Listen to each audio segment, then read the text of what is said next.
Oh, good morning, everybody. Happy Friday to you. TGIMF. You figured it out. You got it? Yep, he got it. Just hit home. Welcome in. Let's get our heads right on a Friday. And today we're going to earn our money. I'll tell you that right now. This is why why we get paid. We don't get paid for during baseball season. We get paid for days like this. A very slow-ish sports day and night, especially locally, but fine by me, man. More room to explore the space here on Ben and Woods this morning. May even take some calls later in the show. You never know. Whoa. You never know. Well, it's fake trade proposal season, and I have seen some bangers over the last 24 hours. Some absolute doozies. And if you ever watched Seinfeld, it's reminiscent of when George Costanza laid in a ditch for 24 hours, walked into George Steinbrenner's office and said, I think I found a way for us to get Barry Bonds, Ken Griffey Jr. We don't have to give up that much. I'm seeing proposals out there like that. And so, we can weed through some of the mess and try to get to the root of what the Padres really need, certainly. But let's have some fun also. I'm Woodsy. That's Paul Rindle. He's the EP, the executive producer.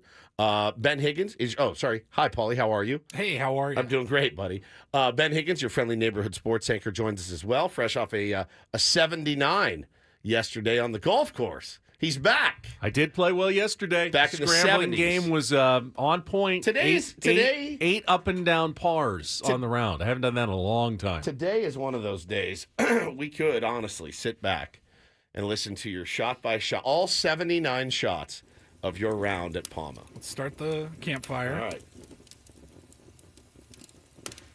Didn't start that well, actually. Pulled my opening drive into the rough, topped my second shot through a bunker, sculled my third shot into the fairway at least, sculled the fourth shot over the green, and three-putted for double bogey to start That's my how round. you started. Yep. That's a 6? He's seven, Seven? par Oh, it's five. par yeah. five, Par okay. 5, 7 to start. My only double bogey, though. Okay. And that was it. That was it. After that, I played pretty well. What'd you do on 2? Drove it into the fairway, pulled my second shot slightly and long, had a nice chip, but rolled about 7-8 feet past, didn't make the putt, made a bogey on 2. Okay, so double bogey, Yeah. bogey. And then up and down pars on 3, 4, and 5.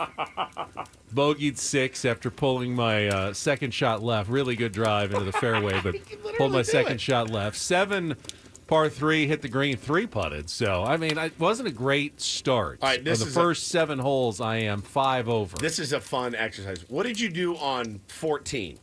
14, I left my second shot short. Chipped up onto the green a little short, missed the putt, and made a bogey there. I really need to teach you how to count cards like they did in Rain Man. So that's what we're going to work on next. I'm going to be, throughout the next weeks, I'm going to be throwing toothpicks on the ground, and I'm going to need you to count them with your eyes, okay? Anyone that can have that kind of recall is impressive to me. It's impressive. But I don't have it on everything. Well, I just have it on my own golf game. Well, It's let's weird. practice. We're going to start doing the toothpick game in here. I'm just going to come in here. I'm going to go, and Ben, what do you got? You're going to go 71. And we'll see how you do. And then we'll learn how to count cards and make a lot of money. But I've seen people who teach like memory tricks when you're trying to learn how to do it, is they say to create like a world in your head. Mm-hmm. And for me, if I really need to remember something, I will like put things on a golf course in my head, like hole by hole. Like if I have to remember a list of things, You're and like joking. on the first green, I'll picture like, okay, No way. I need to pick up, oranges from the store, and then I need this. So there's a pile of oranges on the green, on the first green, and then on the second green, there's I need sugar. So there's a bag of sugar like On all the over green. the green. That's how you create it visually in your head. To help you, like a memory palace is what it's called. I am mind-blowing. riveted as usual. First I've heard of it. Never heard of a memory palace. Nope. Yeah. But first I've heard that you do this 7 years in, again, If you need to, I haven't needed to like remember. Now, I just write it on my phone like in a list. So I don't have to create a memory palace for what I need to pick up at the store. But you can do that if you really have no way to write something down, you have to remember it. It's a test or something. You create a memory palace. I didn't want to be a jerk, but I was going to say if I need to remember something, I just write it down or I'll text myself often. I will as well. Yeah, I'll text myself, hey, dummy, don't forget to do this. You have an appointment, whatever. I'll do that. Leave it unread. Yeah, leave it unread. Ah, yes. Of course. Because you read it and you're like, and it goes away. You forget. But that little circle red dot there, what did I? Oh, I've got to check that. That's Memory right. palace. Yeah, memory palace. I won't stop thinking about that for the rest of the day. What else do you put on there? Whatever you need to. I mean, It's only for anytime you things need to to remember remember? a long list of things, it's much easier. You don't picture like nude women on the green, like on. Well, if I was trying to remember nude women, then that would be what I would picture on the green. He read a Playboy once, and he goes, hold on, I'm gonna put her on 17 at Augusta. now I got it. That's amazing. You remember in Happy Gilmore, Find Your Happy Place? And he goes to his happy place, and there's the girl. She got 2 pitchers of beer, and she's in lingerie, and his grandma's there. It's kind of like that a little bit.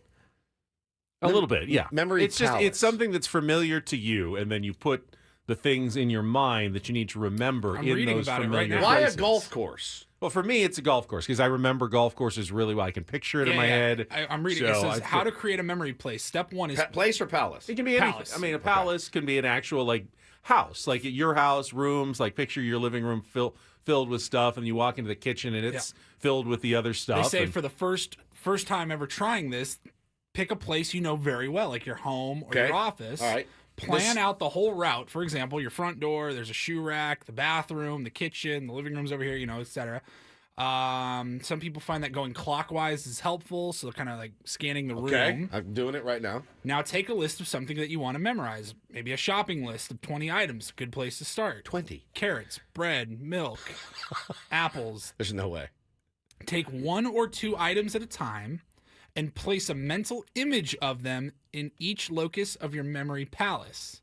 Try to exaggerate the images of the items and have them interact with the location. For example, if the first item was carrots and the first locus in your memory palace is your front door, picture some giant carrots opening your front door. yeah, exactly. Paulie's got it 100% right. This is how a I've memory never heard palace of works. I haven't either. And when did you learn that you did this? It's it was a long time ago trick when you're trying to usually remember things Like for for school, tests? for tests and stuff, and I you're would just- trying to remember something. I So would you just write them on my arm and then pull my sleeve over it. And then during the test, I would pull my sleeve up and look at the answers because I don't have a real good memory.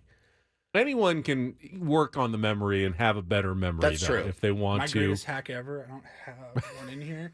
I would have a plastic water bottle, like an Arrowhead water bottle Sure. that you could drink in class. Yeah. And I would take off the wrapper, Inside. write the answers on the inside, tape it back up. The greatest hack Genius. of all time when we all got to use those big 14-foot computers and that had the sliding cover. And then you just write all your notes inside the cover on a nice little index card, tape it in there, put your calculator on, and then you can slide your computer up and get your notes. That's what I did. I cheated on a lot of tests. I'll be. Do you really think the teachers weren't aware of that? They're not like stupid people. They know like I had an AP the same teacher in high tricks school. come around every single year. We had really hard exams, and he would give us 1 page of notes. Yeah. Oh yeah. You could use one One page, page of notes. However, you were able Tiny to make little- bro. We had computers. We didn't have to handwrite at I that almost point. just fell over.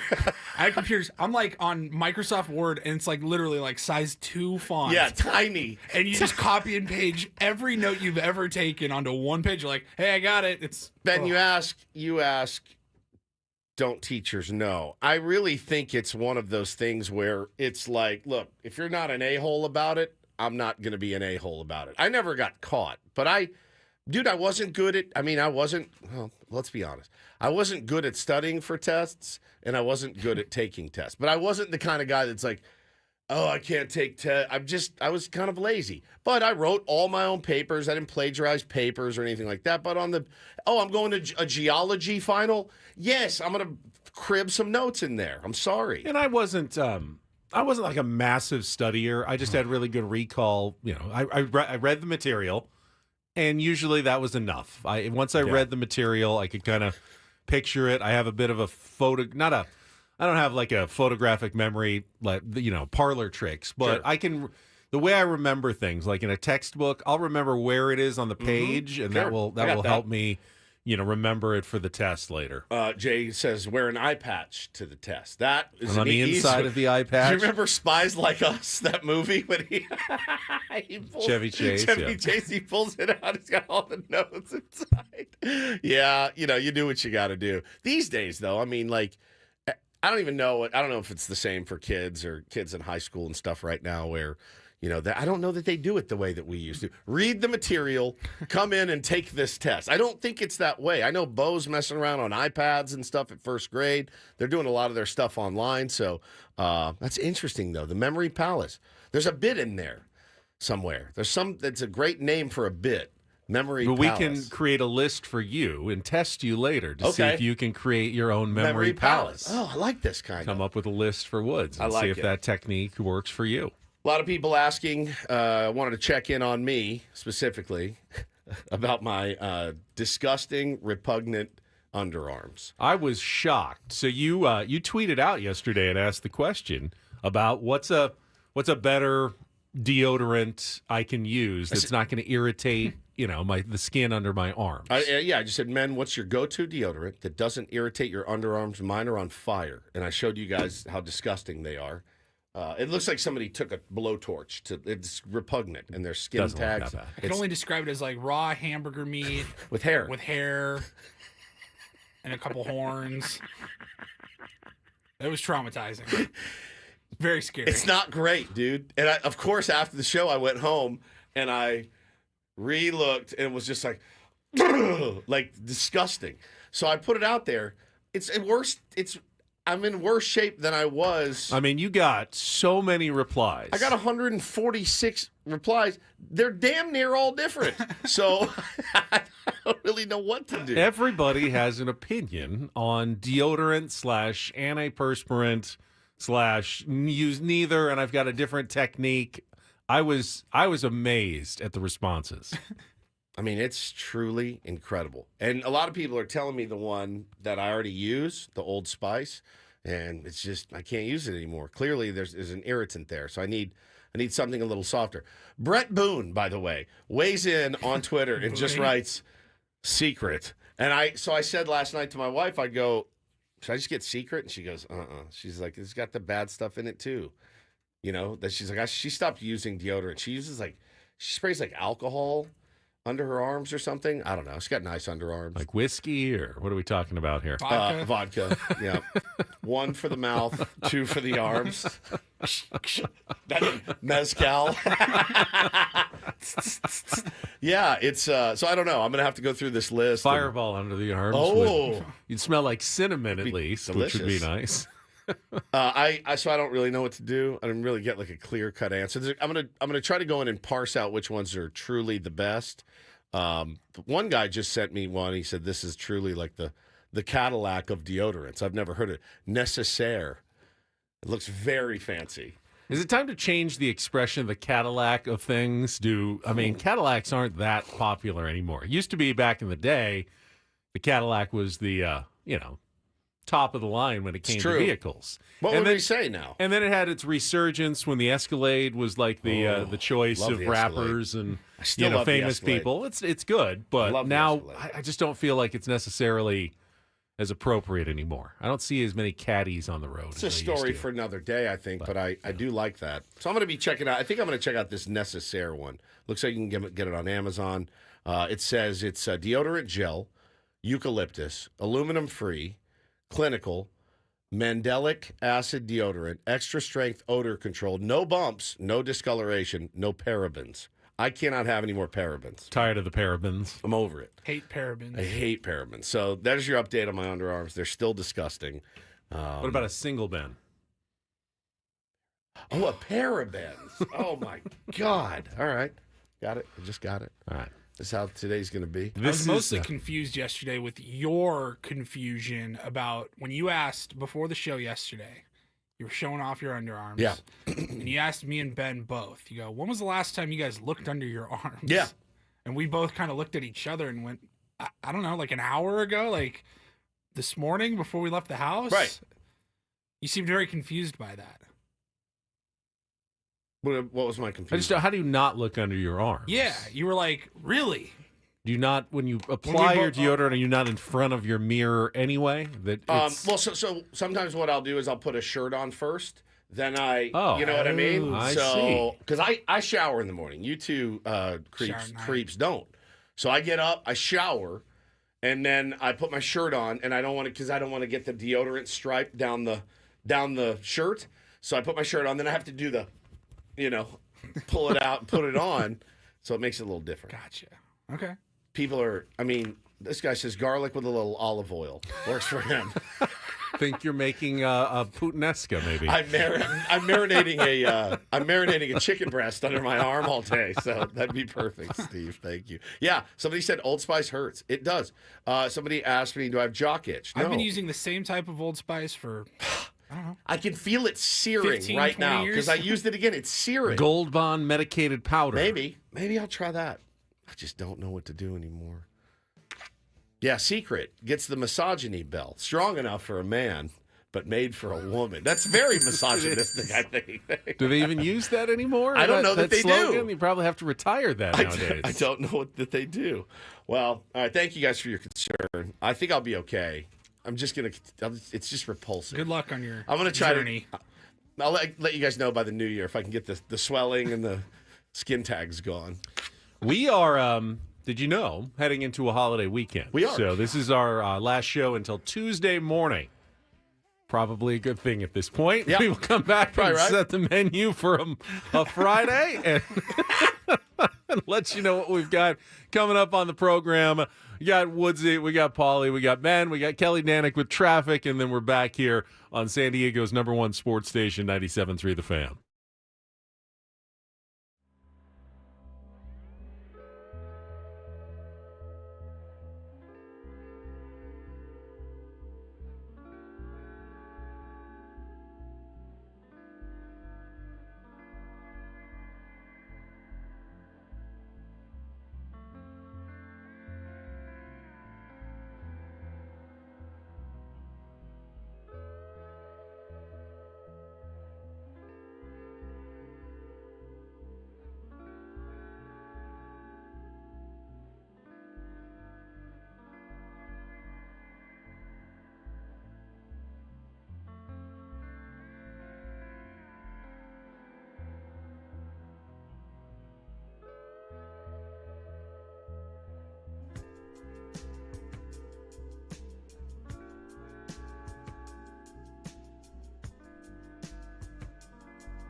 Hamul Casino.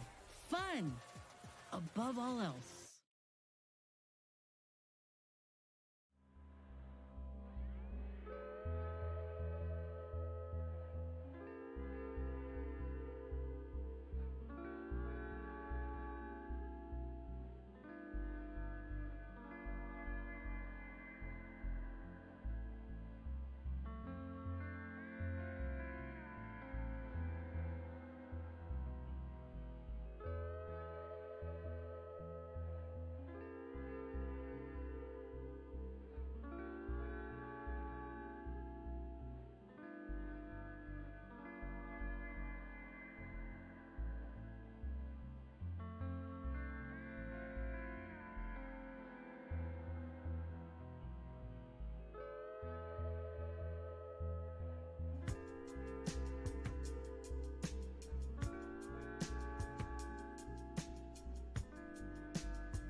You mentioned Happy Gilmore in our opening segment. As you know, I'm not a gigantic Adam Sandler movie fan, but last night, Beneath you, yes. Last night, we were home, got takeout Thai for dinner, watched the football game, and then I got out my laptop and was doing some show prep, and Shelley turned on a movie, and it was an Adam Sandler movie, and I was sort of half paying attention, just looking up at the screen, and until just this moment, I thought we were watching Big Daddy, which was the 1999 film starring Adam Sandler. It's an elite movie.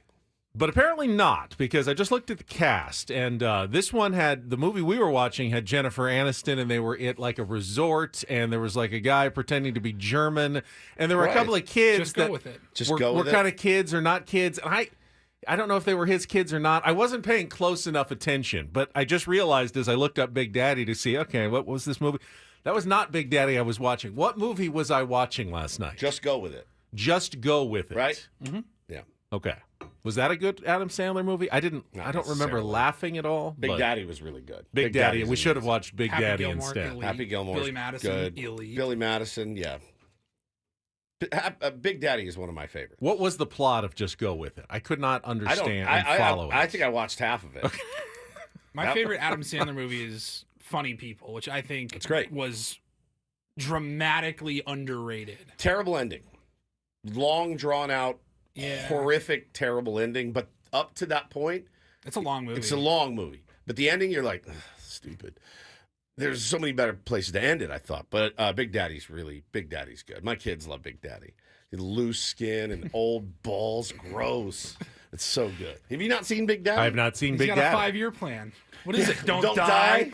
Hey, Old Man River, zip it, I'll break your hip. It's so good. It's such a good movie. Oh, Hooters. quickly before we get going here, you know Tier 1B George? Well, it's his girlfriend's son, Connor. He's flipped him. He's hardcore Tier 1 now. And Connor turns 22 today. So happy 22nd, Connor. Connor didn't think that Tier 1B George actually knew us. And he's like, you don't know them. And he's like, watch this. So he DM'd me. So I made a video for him and sent it over to him. And he's a huge Tier 1. He listens every day. So happy birthday, buddy. Happy birthday. And sorry, Tier 1. It's weird because Tier 1B George is, with this guy's mom. That's a good point. You know what I'm saying? Yeah. So 22. It's 22.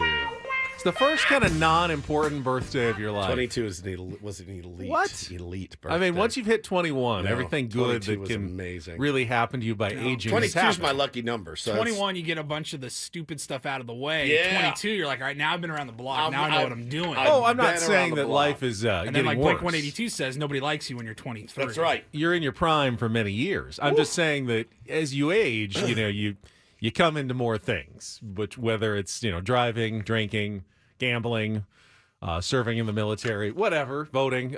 But 22 doesn't come with any additional privileges I got so many privileges when I was 22. I've never actually that you didn't have when you were 21.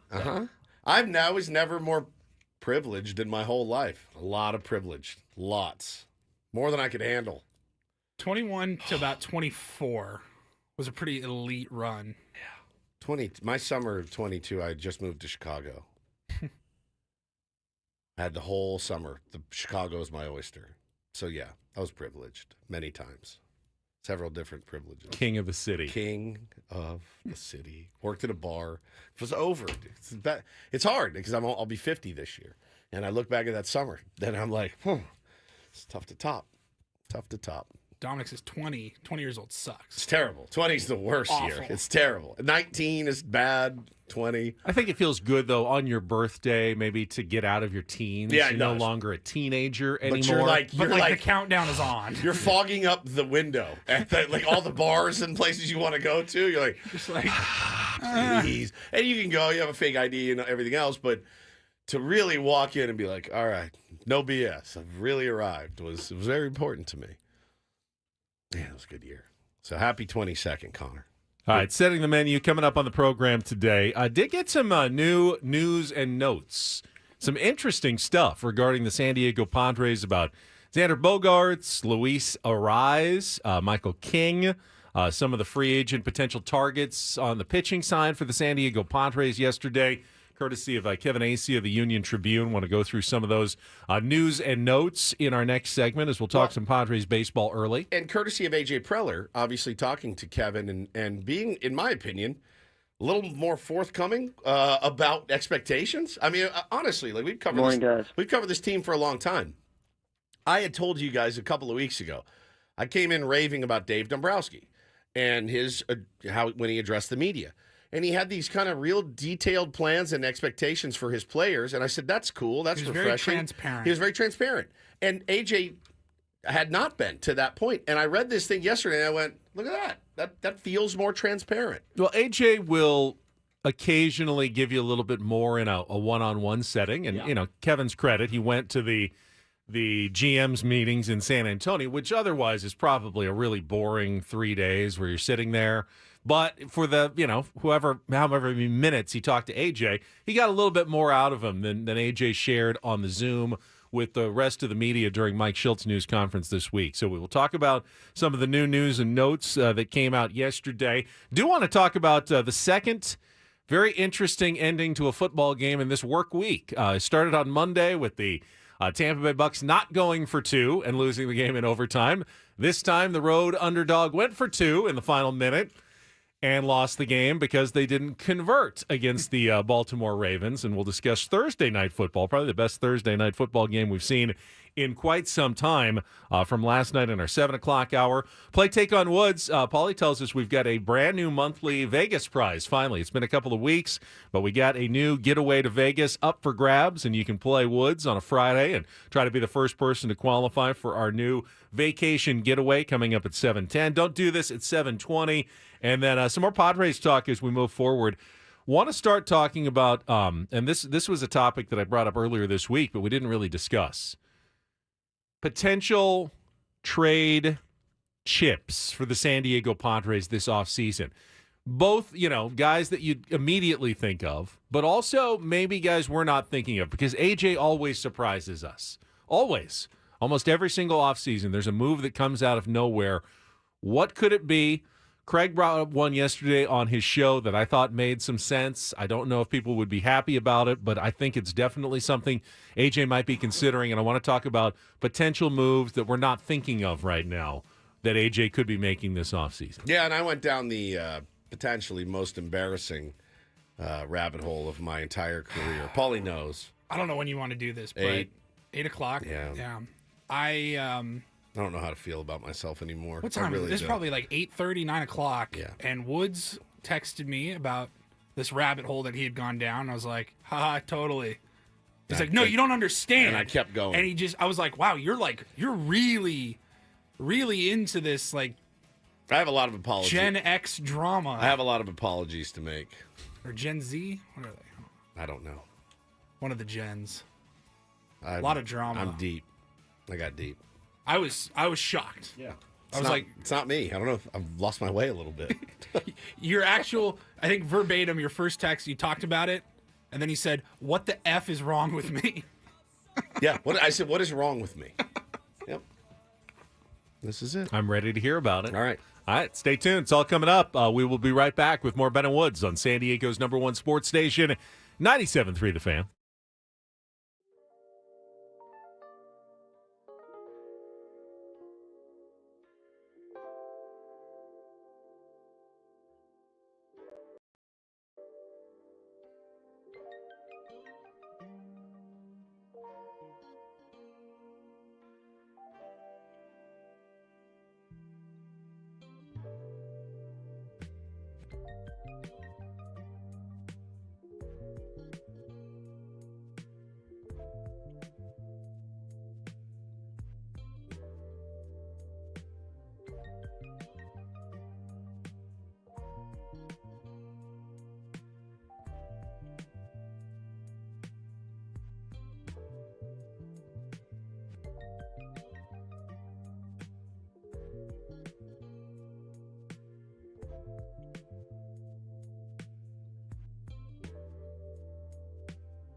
Padres need more from Luis Arraez. Just one of the notes that we got yesterday, courtesy of Kevin Acey in the Union Tribune. We'll talk about some of the things to look for this offseason and heading into next spring training coming up. First, quick check of traffic here on 97.3 The Fan.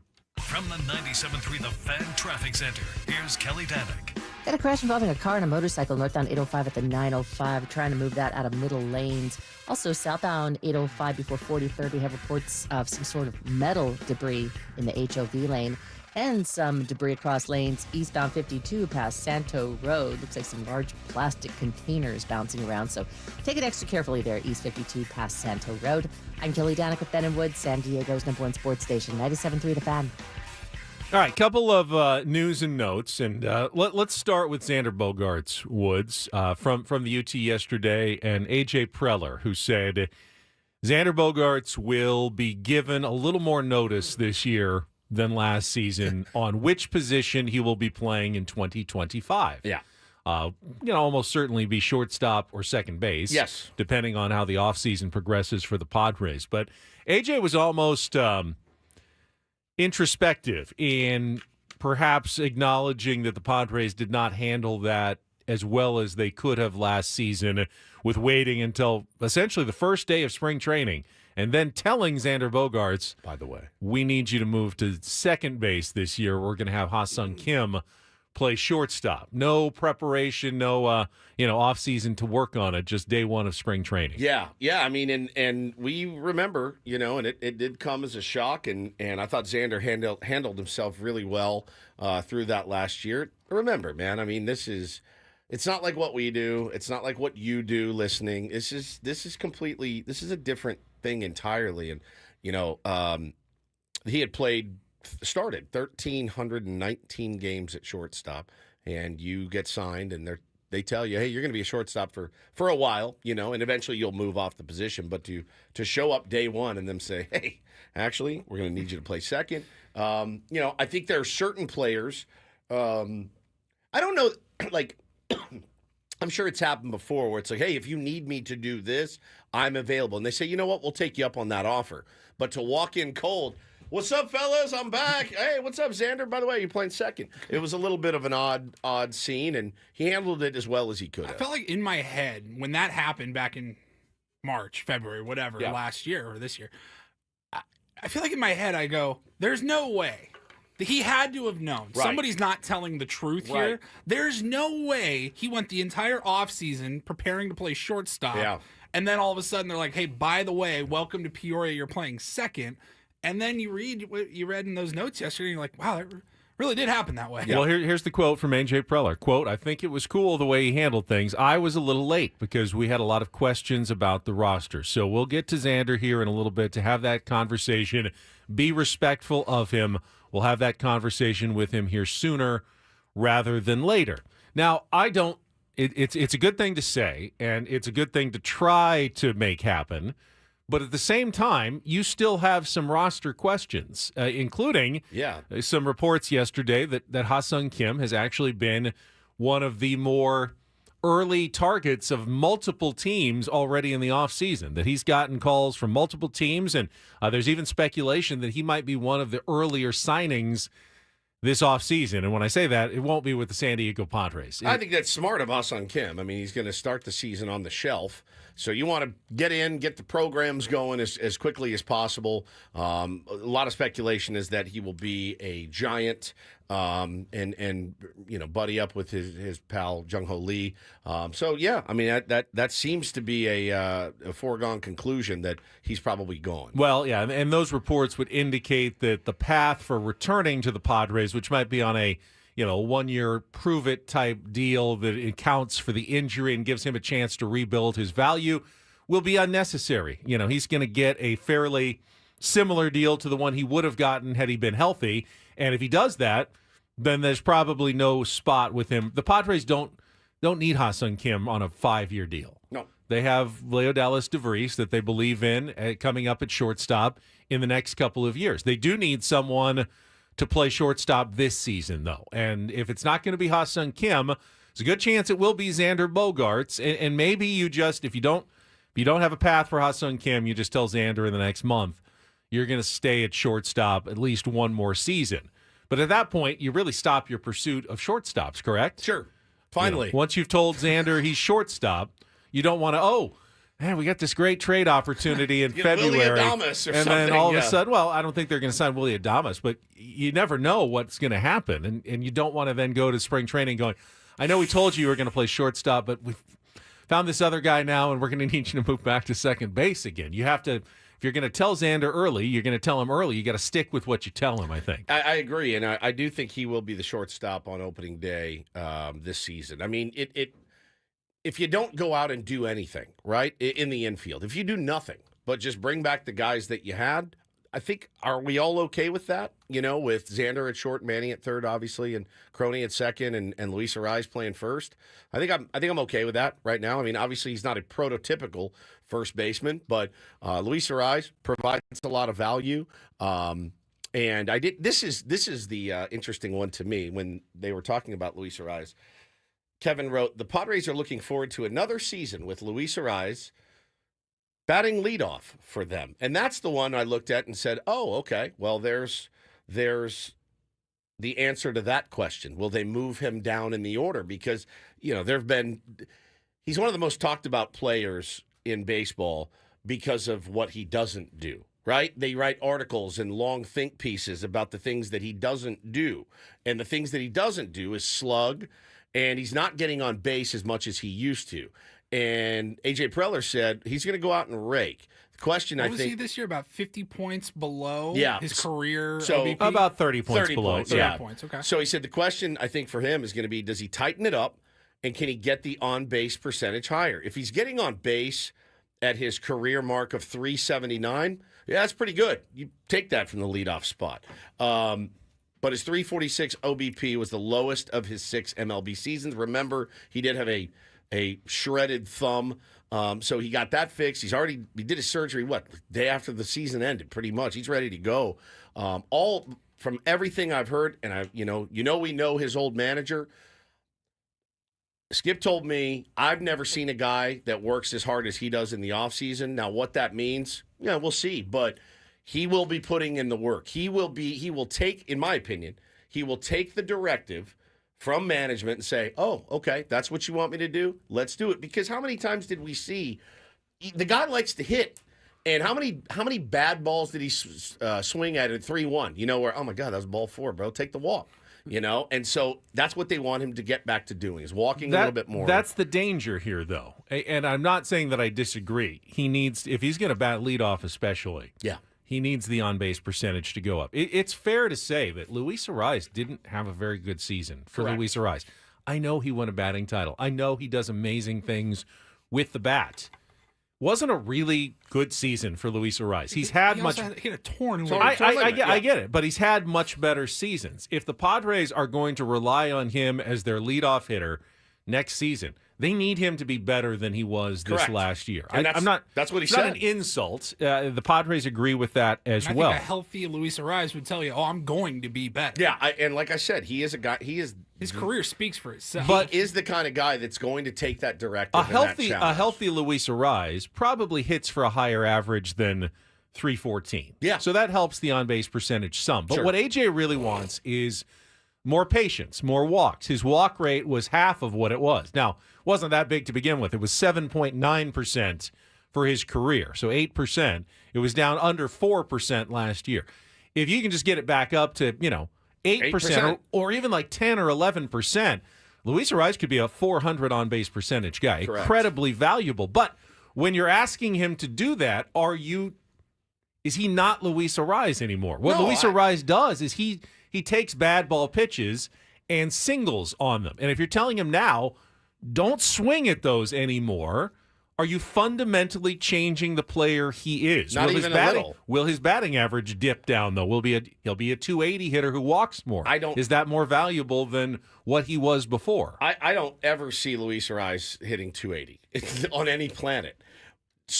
He wants him to tighten it up, which, by the way, again, you're asking if he's not going to be Luis Arraez anymore. No, they want him to get back to being Luis Arraez with a 7.9% walk rate. Just get back to what you've always been. You're not Luis Arraez now. swinging at pitches out of the zone, swinging at pitches up. How many times? How many times on the 3-1 did he get that fastball up and he just kind of lofted it into right field? And you're like, oh, did he? No, of course he didn't get it. Like, that's not falling. They're not asking him to. They're asking him to just get back to where he was. Was it a mistake? Were they a little too deferential with Luis Arraez last year, going, hey, you just be you. Go out and do your thing, when they should have said from the very beginning, tighten it up. Be you, but tighten it up a little bit, man. We're going to bat you leadoff. You need to get on base. You can't be swinging it. Well, I think you give him 3-1 pitches that are close up out of the zone. That's not your pitch. Don't swing at that anymore. He wasn't here the entire season, so you acquired him. And then I think you say, all right, go out and see. You don't want to start tinkering with a guy right when he gets there, especially when he hurts his thumb. Now, for me, it doesn't make sense. If I had a shredded ligament in my thumb, I'm probably swinging less than I would if I didn't, and he I think swung a little bit more. So just get back to being the Luis Arraez that comes in with a 379 OBP, taking your walks when you get them, and then continuing to get your hits. And he set a goal for himself. He's not going to hit it, but he's like, I want to get 300 hits in a season. I would like to see it. I would love to see somebody get 300 hits in a season. It would be fantastic. So I have no doubt he's going to put in the work. I have no doubt he's going to take that message and say, yeah, challenge accepted. I can't wait to see him. And listen, man, if it's not working out in the leadoff spot, it's not like you can't move him around. But it does sound like he's going to be back batting leadoff for the Padres. Had some mixed news and notes about Jurickson Profar. AJ Cassavell in his MLB.com newsletter said it's probably going to be one of the offseason priorities for the Padres. His number 2 on his list of making, getting Jurickson Profar back into the fold. But Kevin Acee had a much more pessimistic view of a reunion between the Padres and Jurickson Profar, saying that around the league, there's speculation that while the mutual appreciation between Profar and the Padres could lead to a reunion on a lesser deal, the projections for Profar between $12 and $16 million a year for 3 years is almost certainly more than the Padres are willing to pay. So if Jurickson gets what people are thinking he's going to be offered, he won't be coming back to the San Diego Padres, according to Kevin Acee. In fact, it's according to people around the league, they believe it's unlikely Profar returns to San Diego. So that's a very different picture than the one I think we were thinking and maybe assuming going into this offseason that, there's a chance Jurickson leaves if he gets a really good deal, but probably he's going to be back. Kevin's turning this around and saying there's a chance he could be back, but probably he's going to leave and go somewhere else. Yeah, I think that's how you have to handle that. And I think, is there some gamesmanship in that, Benny? A little bit? Is there some gamesmanship in saying, we would love to have you back, but it's got to be a fair and equitable deal for both of us. And we understand. Go out there, man. See if the grass is finally greener for you. And if not, then let's work something out. It says they did. The agent and the Padres did talk. They did not discuss money. So they're just trying to probably figure out, all right, where's his head at? What does he want to do? You want to move to Kansas City and make $15 a year? It's not the worst idea. They got a pretty good team. Is that where you want to go? Because they could probably get you $12 to $15 million a year there that you're not going to get in San Diego. I'll be pulling for Pro wherever he goes, and I hope he stays. But that's $45 million for 3 years is a decent chunk of change. I will stand by what I said earlier this week. I don't think the Padres are going to be the ones who present a big offer right away to Jurickson Profar. They're going to wait and be patient, and then they're going to react to what the market offers to Jurickson. I would think Jurickson's going to give them every opportunity to match or come close to matching and bring them back. If the Padres can't do that, then Jurickson's gone. But this is not something they're going to pursue actively and early. They will be more than happy to welcome Jurickson back on a deal that makes sense later in the offseason if Jurickson doesn't find something to his liking elsewhere. And that'll be up to Jurickson, whether he finds something to his liking elsewhere or knows maybe the grass isn't greener somewhere else, and I'd like to be back in San Diego. Yeah, there's more little notes in here. None of them are super, I don't want to say confidence inspiring, but none of them are super like, oh, hell yeah. They talked about in here potentially keeping the payroll in the 200 to 210 range. Which I know, if somebody told Ben Higgins, Padres fan, 10 years ago, that's what the payroll would be, you'd be elated. But I don't know that makes me super excited, 200 to 210 right now. And then they're talking about Michael King in the next note, and it says, while the Padres are interested in keeping King, he grew to love San Diego, the likelihood of the sides reaching a multi-year deal soon seems low. So, I mean, not great. More pessimism than optimism from what we've seen. Yeah. Also, some talk about keeping their eye on the Japanese pitchers who are available in the market, including Roki Sasaki. AJ, just like other GMs, waiting to see if he's going to be posted. And if he is, he will make as strong of a push as possible to try to sign him to that minor league deal that he'd be eligible for. They're also looking at the older Japanese pitcher who could be coming over, Tomoyuki Sugano. They've been scouting him a long time. And then there's Yusei Kikuchi, who's already around and pitched well for the Astros down the stretch after the trade deadline. All of those potentially targets for the Padres this offseason. So we did get some new news and notes yesterday. We'll come back, talk a little bit about the Thursday night football drama last night, and play Take on Woods next.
This is a big Friday, Woods. Got the debut of the San Diego Clippers tonight at Front Wave Arena. And not just that. I know not everybody is interested in G League basketball, although I am certainly excited to have the new team in town.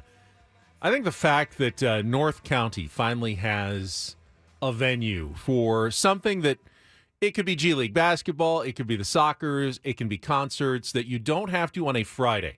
And as someone who has lived in the North County my entire life, driving down to anything on a Friday, Pechanga Arena, Viejas Arena, Snapdragon Stadium, Chula Vista for a concert, whatever. Yeah.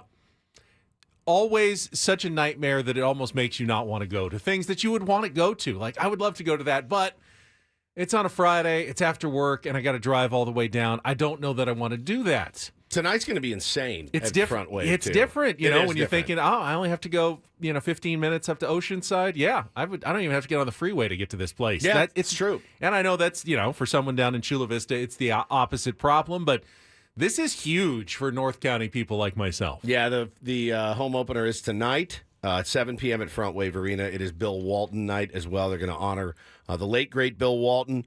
You get in early. It's the first 3,000 fans are going to get a special Bill Walton San Diego Clippers shirt presented by Front Wave Credit Union with a nod to his favorite band, the Grateful Dead, Benny. So from 4 to 6, there's going to be a fan fest. You can get out there early and have a ball, man. Watch a band, get some food, get your face painted. I know you're way into face painting and things like that. So head on out tonight. Tim says North County elites are happy. Tim? Yeah, pretty much. You're right. You're right, we are. Why shouldn't we be happy? Why are you mad at that? It really does. It really is the worst on a Friday. Oh, I'll drive down. I drive down every single day for work. I do it every day. But Friday at like 5 p.m., even I am like, I don't know if I can do this. I don't know that I can do this at Friday at 5 p.m. So I do PA for the Seals, and we're at Pechanga Arena, and the game starts at 7, and I leave my house in Encinitas at like 3:30. And I walk around Pechanga for 3 hours waiting for the game to start because I would rather do that than sit in traffic because it is not great. It's not great. Last night, Thursday night football was, kind of oddly similar to Monday night football this week, except the coach made the decision that everybody wanted the coach on Monday to make. On Monday, it was the Tampa Bay Bucks, and Todd Bowles scored the touchdown with 27 seconds left, decided to kick the extra point, and the Chiefs ended up winning the coin flip and going down and scoring in overtime. This time, it was the Cincinnati Bengals who were down a touchdown, scored with 39 seconds left, and decided to go for two. Tried to take the lead right there over the Baltimore Ravens. And this time, well, it didn't work because they did not convert on the 2-point conversion. And you can make the argument, of course, there were penalties, pretty obvious ones that weren't called, but you can also make the argument that when you are on the road on a one-play situation like that, you can't expect to get calls on that sort of play. I'm going to go back to what I said on Monday. If they had kicked the 1 point, even if they had made the 2-point conversion, Baltimore had 2 timeouts left. Lamar Jackson had been unstoppable in the second half, in the fourth quarter. You think they're not going down and getting enough yards and Justin Tucker is kicking a field goal to win the game? Probably. If you kick one and tie it, I think Baltimore has to be very careful, and at least you're getting yourself a chance. Yeah, you may lose the coin flip just like the Tampa Bay Bucks did, but I bet they would much rather be in that situation now than what actually happened to them, losing that game last night on the 2-point conversion. Well, and you know what's funny? I saw all the hubbub about the calls and the missed calls and the no calls. I'm to the point now with the NFL, and it's probably really easy for me to say because I don't have a rooting interest. I have a betting interest, though. I do have a betting interest in a lot of NFL games. It's weird. I've resigned myself to the fact that there are going to be really bad no calls and there are going to be really bad calls. And I've just kind of accepted it. It's this weird, I would imagine when you're drowning at some point, you're like, I'm just going to accept this. This is it. It's dark. There's it's very dark, Paulie. But you know what I'm saying? You just I accept it. I can't, the discourse over missed calls makes my throat tighten up. All you see the next day after an NFL game is, wah, look at this, hands to the face. I get it when it's like when good it's a holding God. penalty that was missed. And you're like, that was on the other side of the field. Like, yeah, it might have been holding it. I don't know that it really impacted the catch or anything like that. Face mask to the quarterback when he's trying to make a throw into the end zone. I get it, man. Those ones were pretty badly They missed probably yesterday. missed 4 or 5 of the hands to the face a game, And so I've just, like I said, I guess it's anytime it happens to the quarterback because there is so much protection for the quarterback. Well, Well, you're like, bro, he is pulling him down by the helmet. You know what it does is it brings out the scripted people and the rigged people, and I can't abide it. There is no script to the NFL. They're not rigging these games. The refs aren't in on it. They're just bad refs sometimes. And they are subjected to human nature like everybody else. 100%. And when you And you're are in the in someone moments. else's stadium, in a home stadium, and there's 70,000 screaming fans, and it's one play to decide the game, subconsciously, you're going to be more hesitant to throw a flag against that team in a big play like that. It's not something to really even be that mad about. It is. You would be if you were a ref, you'd feel it. Everybody would feel it in a situation like that. And the other thing is, if you're the Bengals, and I know Cincinnati Sports Radio right now is, I mean, if you're on the morning show in Cincinnati, you text your buddies on the show. Like I would text Ben and Paul, and I go, "We're good.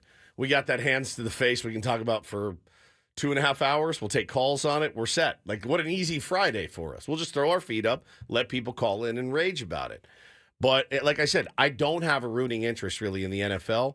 So I'm just watching these games going, bro, you had this team on the ropes. If you're the Bengals, I'm mad. The play that you're going to run and not worry about everything else. They let the clock go down to 1. They call the timeout. They run it back. The next time, Jamar Chase is still one-on-one, but there's some players a little bit closer to where he is. They choose not to go to Jamar Chase inexplicably to me. If you're going to go for 2, put the ball in the best player's hands, which is obviously him. Love the They throw to check-in. a tight end. There could be pass interference. There could be a hand to the face on Burrow. No penalty is called, and they fail in that 2-point conversion. Now, I think you have to be consistent. If you're the person out there that said They got the sports radio script emailed to them that we got. Hey, 7 o'clock. 7 Talk o'clock, about yeah. hands to the face and the 2-point conversion. Well, and again, man, like I said, no rooting interest.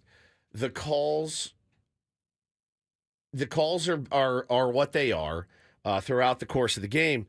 The Bengals had a chance to bury the Ravens. If you're the Bengals, you're like, I turned it off at half, and the only reason I turned it back on is because because I was in a rabbit hole I'll tell you about in 53 minutes, which is mortifying. I'm mortified. And I'm going to lose a lot of street cred today. I'm going to tell you right now. But Ben's like nail biting time. I'm like, what are you talking about? The Bengals are beating the crap out of the Ravens. I put the game back on. I go, oh, okay. I still have a chance to win this bet. And those are the things I look to. It's getting to that point to let a referee decide your game for you is on you. You had them on the ropes. You had them dead in the water, and you couldn't close. So it brings out the rigged conspiracy theorists, which make me insane. I don't think it's rigged for the Ravens. I really don't. I'll die on that hill. It's not rigged for the Ravens. Need a contestant here for Take on Woods. We got a brand new Vegas getaway prize for you, but if you want to call in now and play in a couple of minutes, our musical trivia contest, 833-288-0973. Phone lines are wide open, so you can get in. If you're a first-time player, haven't played in a while, give us a call, 833-288-0973. I've even softened on umpires. It wasn't A little much bit. You have, easier yeah. on like I'm to the point now where it's like stop letting these guys dictate your game for you.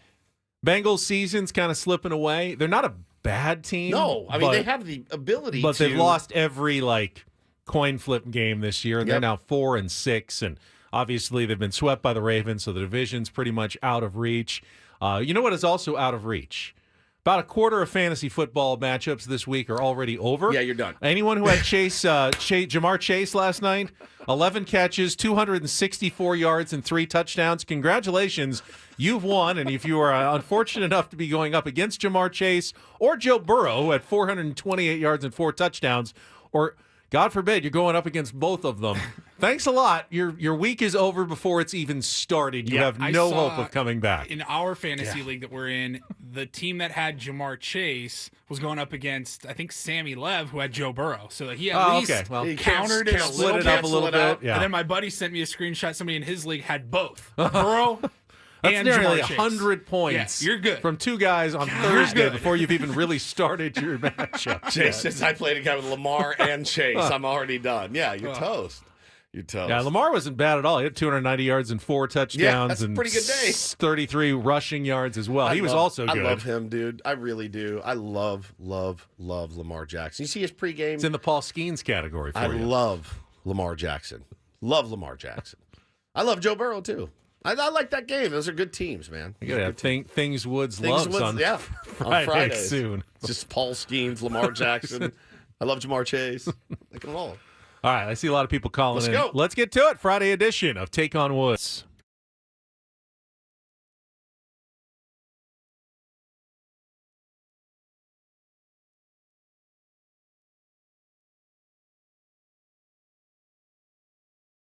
Take on One Woods, brought to you by Valvoline Instant Oil Change. It only takes 15 minutes. You don't have to get out of your car. For directions and discounts, go to SoCalOilChange.com. That's SoCalOilChange.com. Let's go.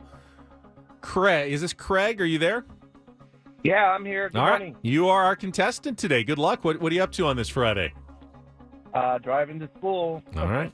Let's try to get you qualified for our brand new getaway to Las Vegas. So you have a chance. If you beat or tie Woods, you'll qualify for a 2-night stay at the Westgate Las Vegas and 2 tickets to Soul of Motown and a $150 food and beverage credit. Westgate Las Vegas Resort and Casino features newly designed premier rooms, part of their $70 million room renovations, home of legendary Vegas fun, and the award-winning Soul of Motown is a high-energy concert-style musical tribute celebrating Motown legends. Must-see show during your Vegas vacation getaway. Tickets are available at westgateresorts.com.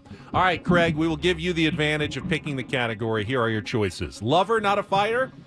5 song titles and artists that include the word lover. Locking down the save. Those are song titles that begin with the word save. And our new category, Get Into the Rhythm.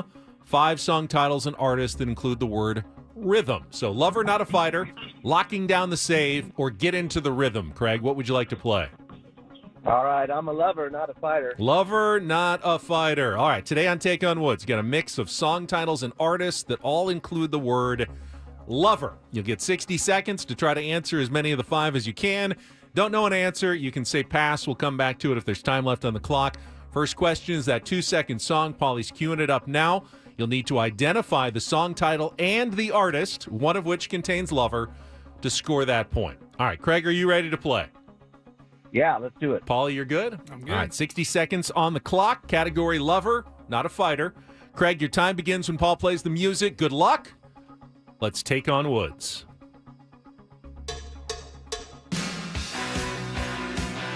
Working for the weekend, Loverboy. Correct. Earth, Wind, and Fire's Philip Bailey teamed up with Phil Collins of Genesis for which number 1 hit in 1984? Easy Lover. Correct. Stevie Wonder sings We Are Undercover Passion on the Run, Chasing Love Up Against the Sun, in which 1985 number 1 hit that featured backup vocals by Luther Vandross and Philip Bailey? Part-time Lover. Correct. Prince's first major hit single was which 1980 tune sung entirely in falsetto? I Want to Be Your Lover. Correct. Which 1984 song was the biggest hit for American soul and R&B singer Tina Marie?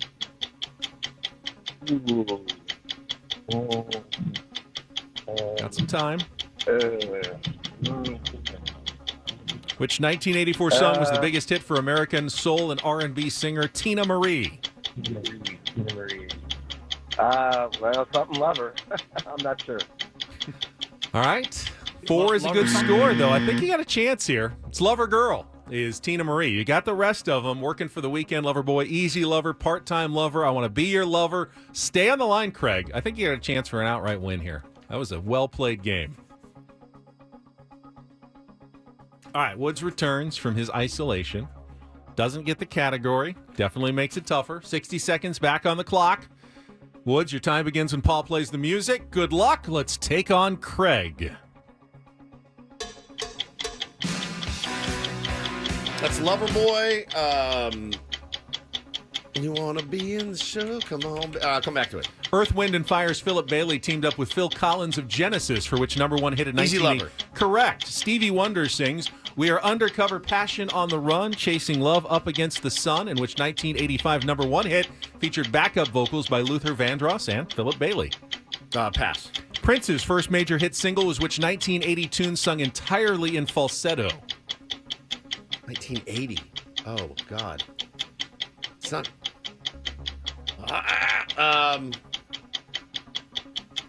Pass. Which 1984 song was the biggest hit for American soul and R&B singer Tina Marie?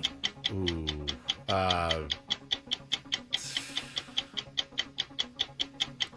This is a soiling. Want to go back to the 2-second song, It's get the Lover title? Boy. It is. Doesn't matter. It doesn't matter. Yeah. Guess Got what? smoked. That was one of the biggest wipeouts ever. 4-1, Craig. You have defeated Woods and qualified for the trip to Las Vegas. Congratulations. Stay on the line. Category? So the category is lover, All right, not a fighter. so- So you got lover boy. And it's that song, Everybody's Working for the Weekend. Working for the weekend. You got easy lover. Okay. Stevie Wonder now is part-time lover. Love that Prince song. is I Want to Be Your Lover. I- And when Tina you said Marie falsetto, all I thought was Kiss. But I knew that was way later, so I couldn't think of it. 1984, Tina Marie is Lover Girl. So that is... I just want to be your lover. That was the one that Craig didn't get.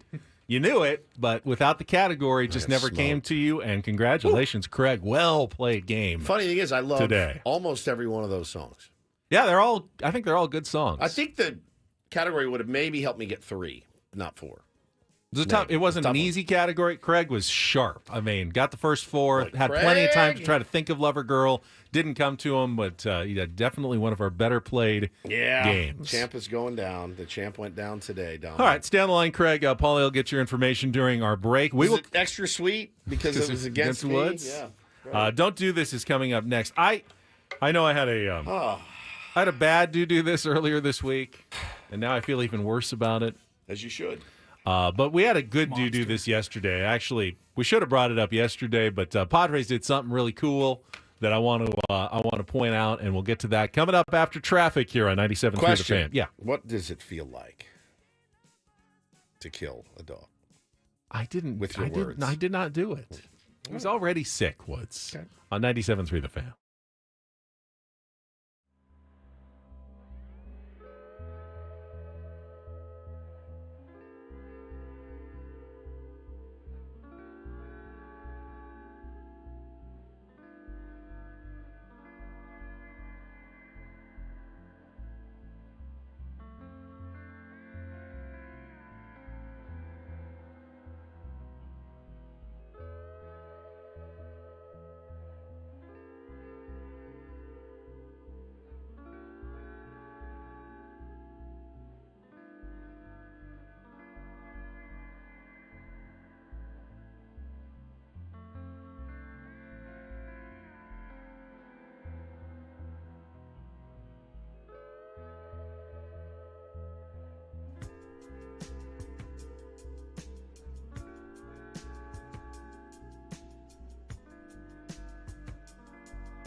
Hamul Casino.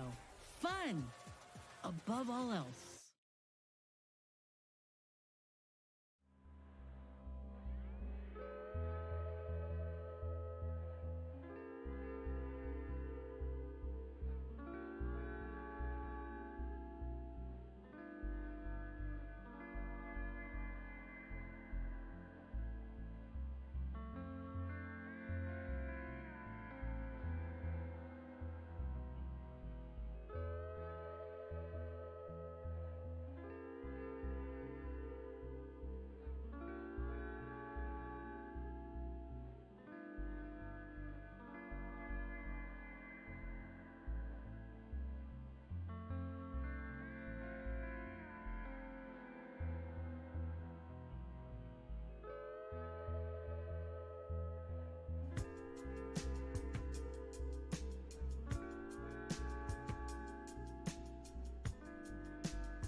Hamul Casino. Fun above all else.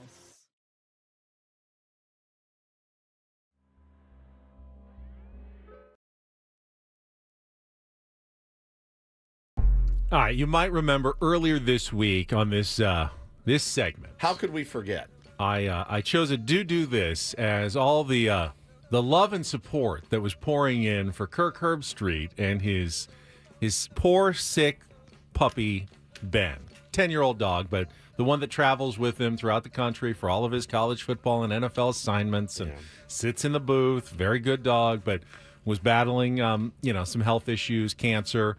And I thought it was really cool how many people around the country were offering Kirk his best wishes and praying for Ben. Unfortunately, it did not end with a Hollywood ending for Ben.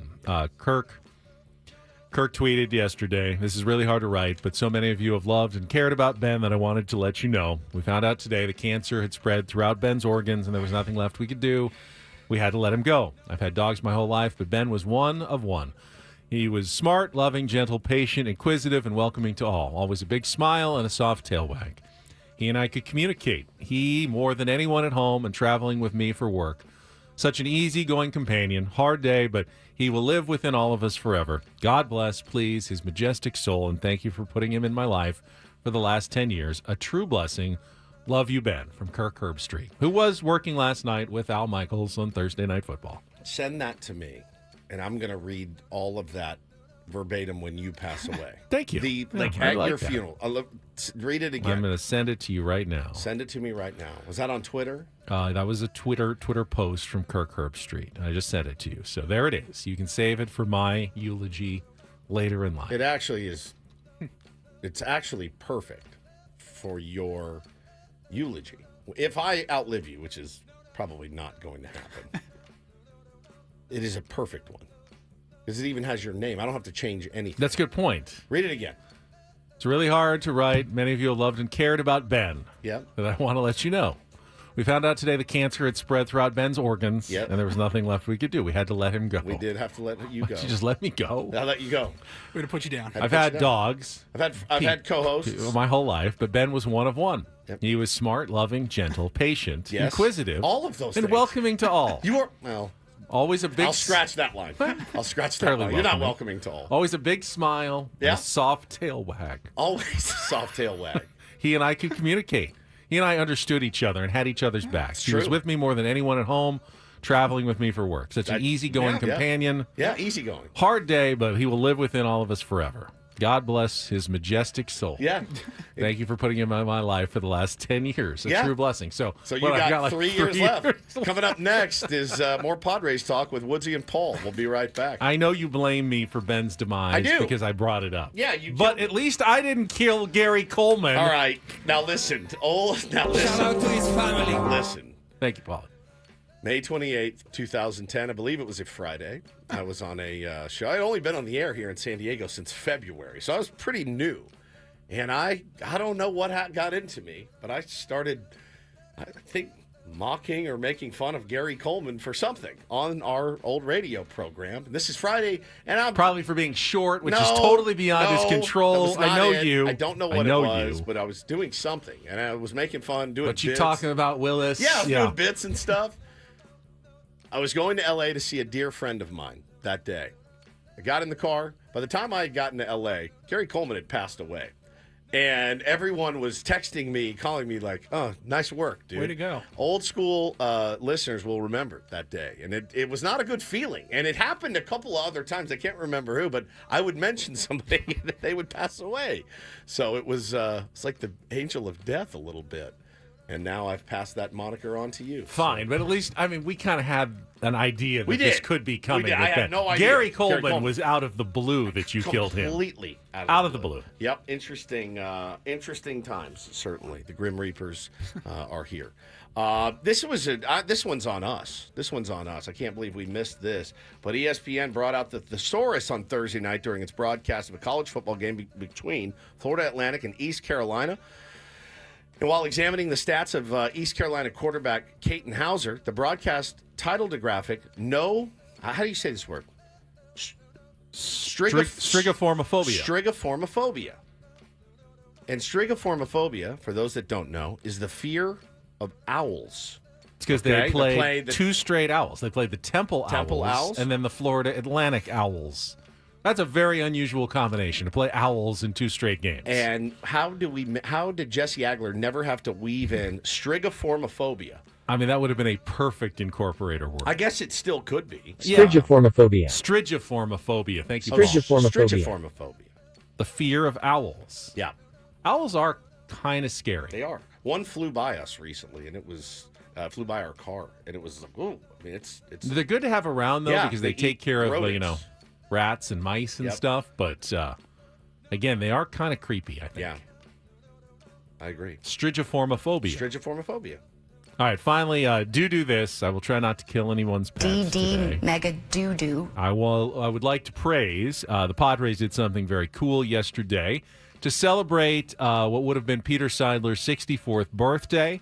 They did something that Peter Seidler would have been doing himself if he was here. They assembled 1,000 care packages for unhoused San Diegans and distributed them yesterday to organizations including the Alpha Project, the San Diego Rescue Mission, Veterans Village San Diego, Urban Street Angels, the Youth Assistant Coalition, Father Joe's Villages, and the SPDPD Homeless Outreach Team had cold weather clothing, toiletries, snacks, and more for people who don't have a home right now, especially as we're getting closer to the holiday season. And it's nice to know that even though Peter is gone, that his spirit remains strong, and the Padres are carrying on that legacy through their organization and the Padres Foundation. Yeah, and the Peter Seidler Foundation, which made me very happy as a contributor to that foundation. Love to see that from the guys yesterday.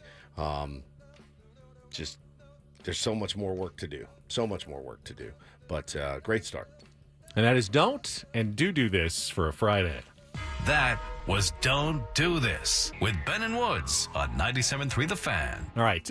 If you would like to join us, we talked to some Padres baseball earlier, 833-288-0973. I want to just get into potential trades, the ones you're not kind of thinking of. You know, again, not Xander Bogaerts, not going to be traded this offseason. It's not happening. I'm talking about real players on the roster that A.J. Preller might surprise us and include in a deal this offseason. And I want to get your thoughts out there as well in our YouTube chat, on our social media channels, and on the phones, 833-288-0973. This is that time of year where you always try to trade somebody that everybody loves, and then you get blamed for it all year. And Joe Musgrove, Jake Cronenworth. Joe yep, Musgrove. and I've got another name for you coming It up. better not be who I think it is. Greg talked about it yesterday, so I will follow Blame up. him? You can blame him. All right, cool. But I will bring it up when we return on San Diego's #1 sports station, 97.3 The Fan.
The more I think about it, the more a trade of this one Padre in particular is making more sense to me for this offseason. He's a popular player, and you certainly wouldn't give him away for nothing.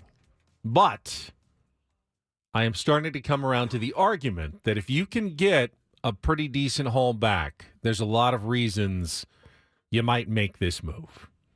Know who I'm talking about?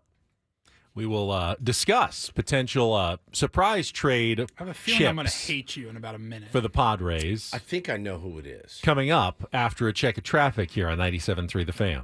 From the 97.3 The Fan Traffic Center, here's Kelly Danick. Traffic is sponsored by SDG&E. Got a couple problems in the South Bay, northbound side of the 805 at the 905. Crash involving a car and a motorcycle. It's been cleared into the center divide. Also, stalled car on the Main Street off-ramp of northbound 5. Westbound 52, our Cordell and Cordell traffic cam is showing a possible brush fire near Genesee. Some smoke visible from the right shoulder. In peak wildfire season, as a last resort, SDG&E may need to shut off power in specific areas for public safety. Learn more about public safety power shutoffs at sdge.com/PSPS. I'm Kelly Danick with Ben and Woods, San Diego's #1 sports station, 97.3 The Fan. So I just proposed, as Kelly Danick was doing her traffic, that we play 20 questions. A rousing game of America's favorite competition. 20 questions. I have some deja vu going on right now. I think we've the back done of this the car, before. just on a long road trip. Paulie, before there were things like, iPads and phones. Yeah. When you went on a long road trip, you did things like 20 questions in the back of the car. Play the license plate game. No, Dad, Yeah, I do license not plate want to game. play the license. My kids, you know what my kids love? I spy with my little eye something green. The grass. Yep, you got it. I spy with my little eye something black. That car in front of us. It's mind-numbing. Mind-numbing. Go back to your iPad. Go back to your iPad. Yes. Let me listen to whatever I want on the radio in peace. Yes. You stick on your iPad, we'll be fine. Get those Cheez-Its in you in the back seat. Make sure you crumble them up, sprinkle them all over the back of Dad's freshly cleaned car. No, I said, let's play 20 questions. Ben said, well, there's only 27 guys on the roster. 26 guys on the roster. You can't just list off names. I said, I know how 20 questions works. God. The constant. All right. Constant Ben Go for explaining. it. All right. See how fast you get there. There's somebody you want to trade. Yeah. Is he a pitcher? Yes. Is he a closer? Yes. All right. Is it Robert Suarez? Well done. Fastest game Thank of 20 you. questions ever. I mean, come on. I hope you were playing along in your car.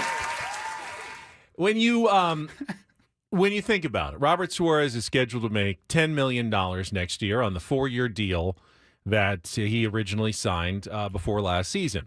He had a all-star type season. He is at a commodity that many teams are in need of a closer, and $10 million is not a sum that's going to scare other teams away. In You're fact, right. it's a sum that they'd go, yeah, happy to pay that and, send you back some stuff that you need in return. Padres, meanwhile, if they traded Robert Suarez, would clear some salary if they are trying to be responsible to address other needs that they have. And by the way, a couple of different factors about this. We all saw the ground that Robert Suarez gave up in the second half of the season. Wasn't anything you haven't seen from other closers in the past. And if he is back next year, I expect him to have a good season. But there were some concerning signs a little toward the end of the year with Suarez. I think some people got more worried about Robert Suarez than I did. He hit a rough patch, Benny, and it was a location issue. And look at what he did in the playoffs. It was just the timing of the that timing rough of it. patch. Yeah, the timing of it Coming down the stretch was in not September, great. you don't want that guy to be shaky. But look what he did in the postseason. Did he give up a run in the postseason? I don't think so. I don't think so either. I think he was fantastic. I mean, and a couple of deep fly balls, I think, but they stayed in the park. Couple of heart racers, sure. Yeah, stayed in the park. Yeah. You have other options. Jason Adam has closed. I think Jeremiah Estrada would be able to step into that role as well. You have a fairly deep bullpen. You have some arms in the minor leagues that you're excited about that you want to give an opportunity to. And finally, and I didn't realize this, I hadn't remembered it, but Craig pointed it out yesterday.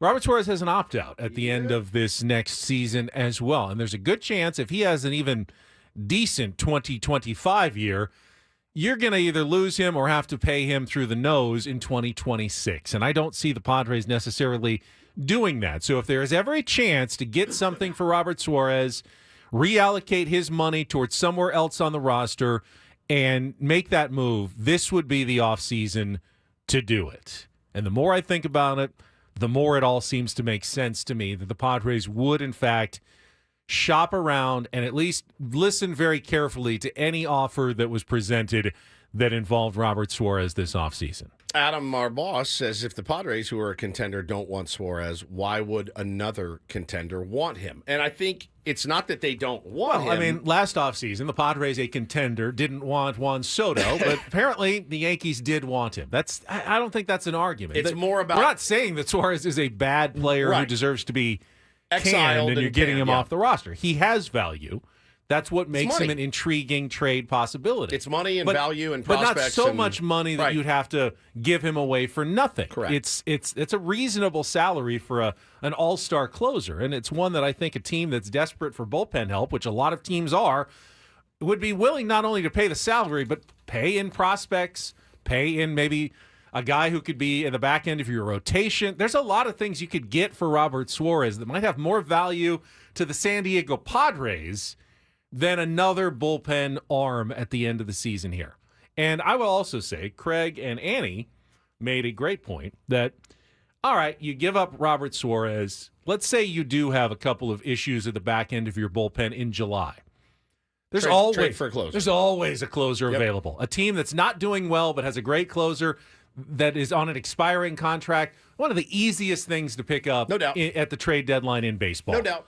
And you can always just have that plan for the last 2 months of the year to pick up another arm at the back end of your bullpen. You're probably going to do it anyway. So I don't know. I think there were a lot of good reasons that you would definitely explore a Robert Suarez trade. But again, just a reminder to the general populace out there that when you're going to trade somebody, it isn't just piecing together like the 4 worst players on your team and trading them to somebody for a really good player.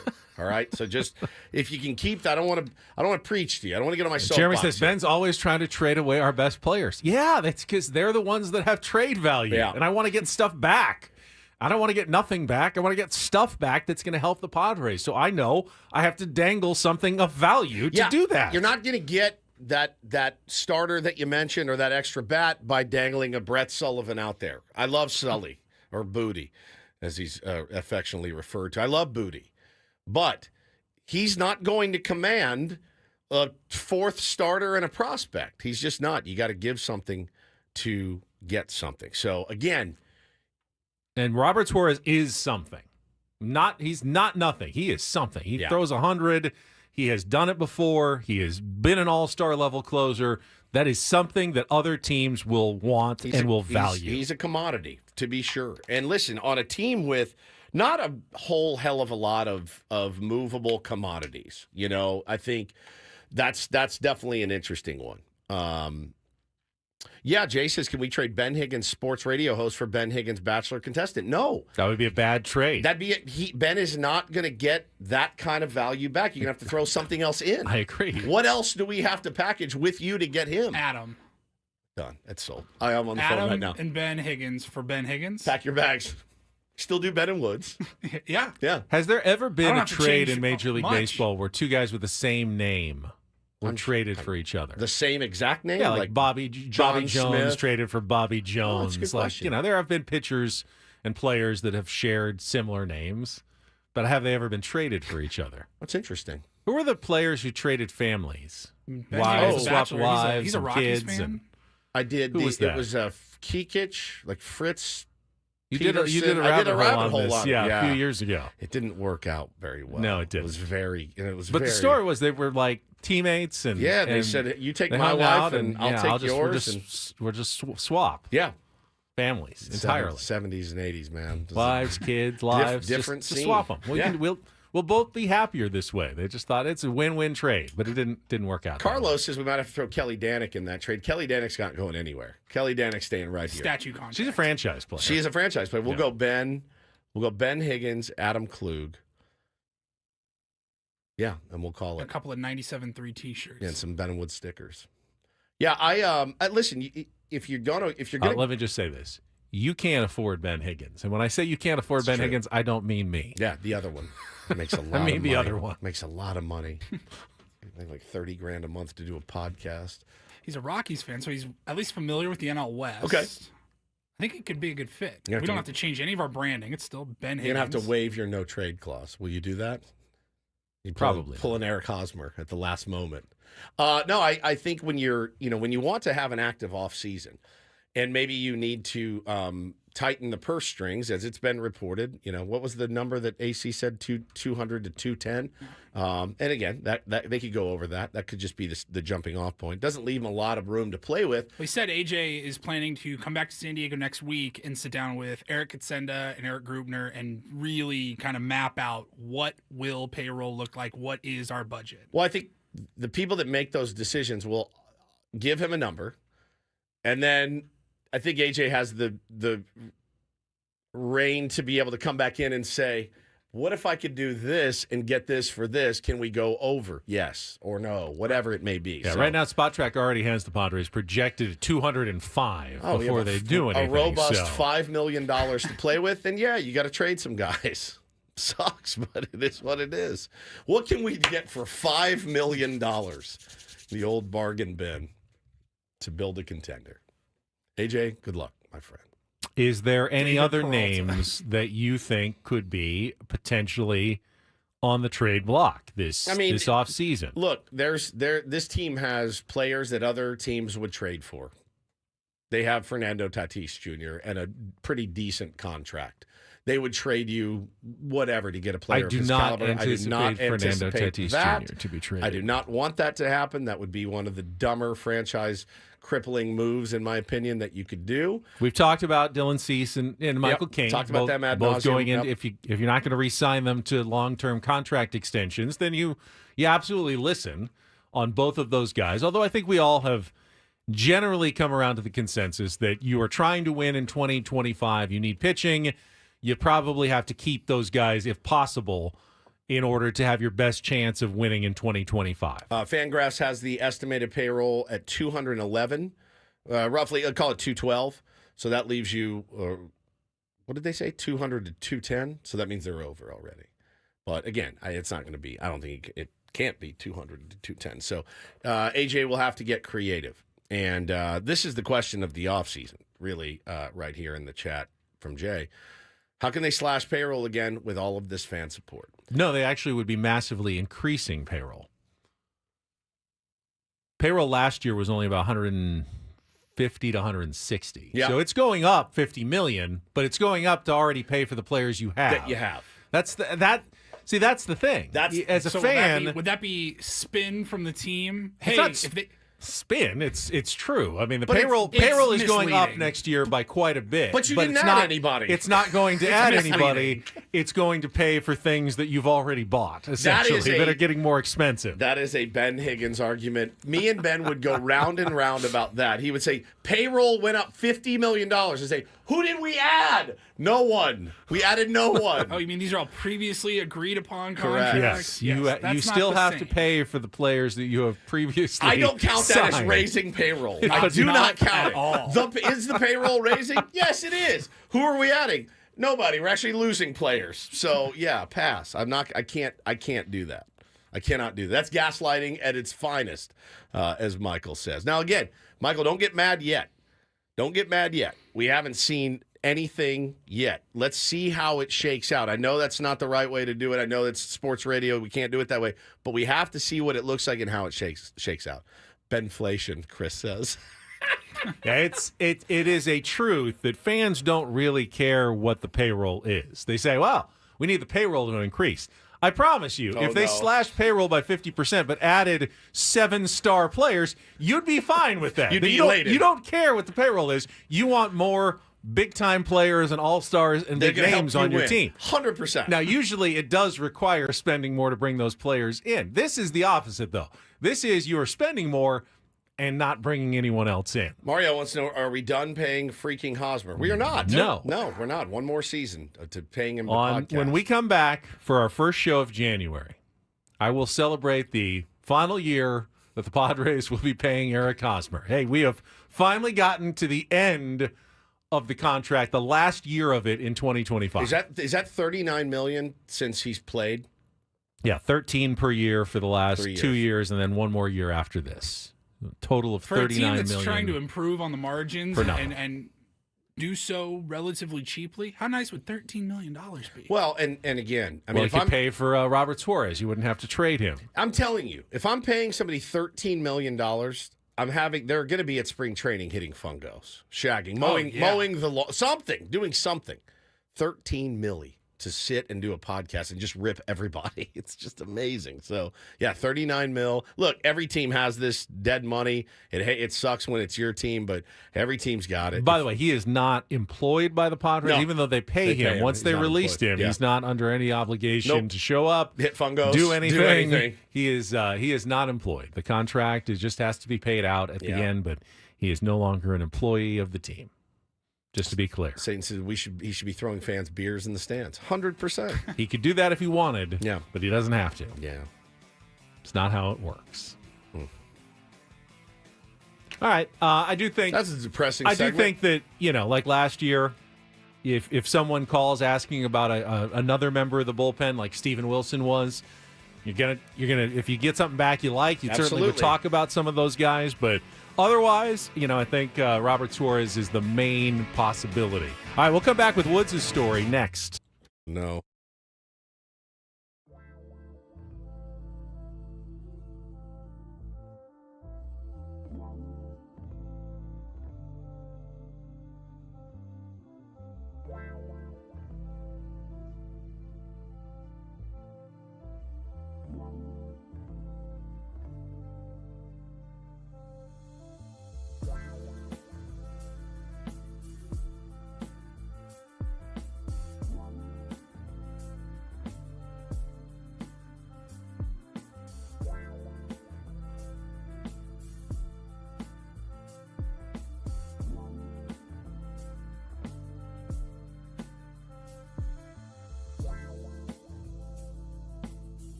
All right, we're halfway home on a Friday. Ben and Woods, 97.3 The Fan. Thanks so much for being here.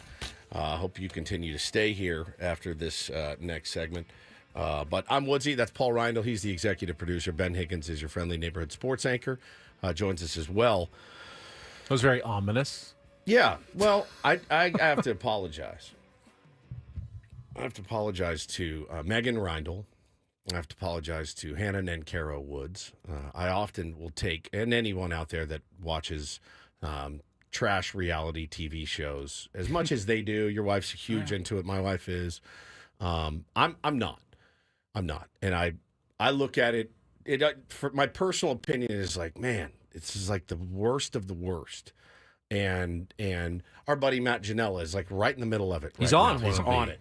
The trashiest of the trash reality shows. Real Housewives, right? Yes, he is the Real House husband of Orange County. Right. And so, but there are people that live and die with this stuff. That's fine. That's your thing. It's not my thing.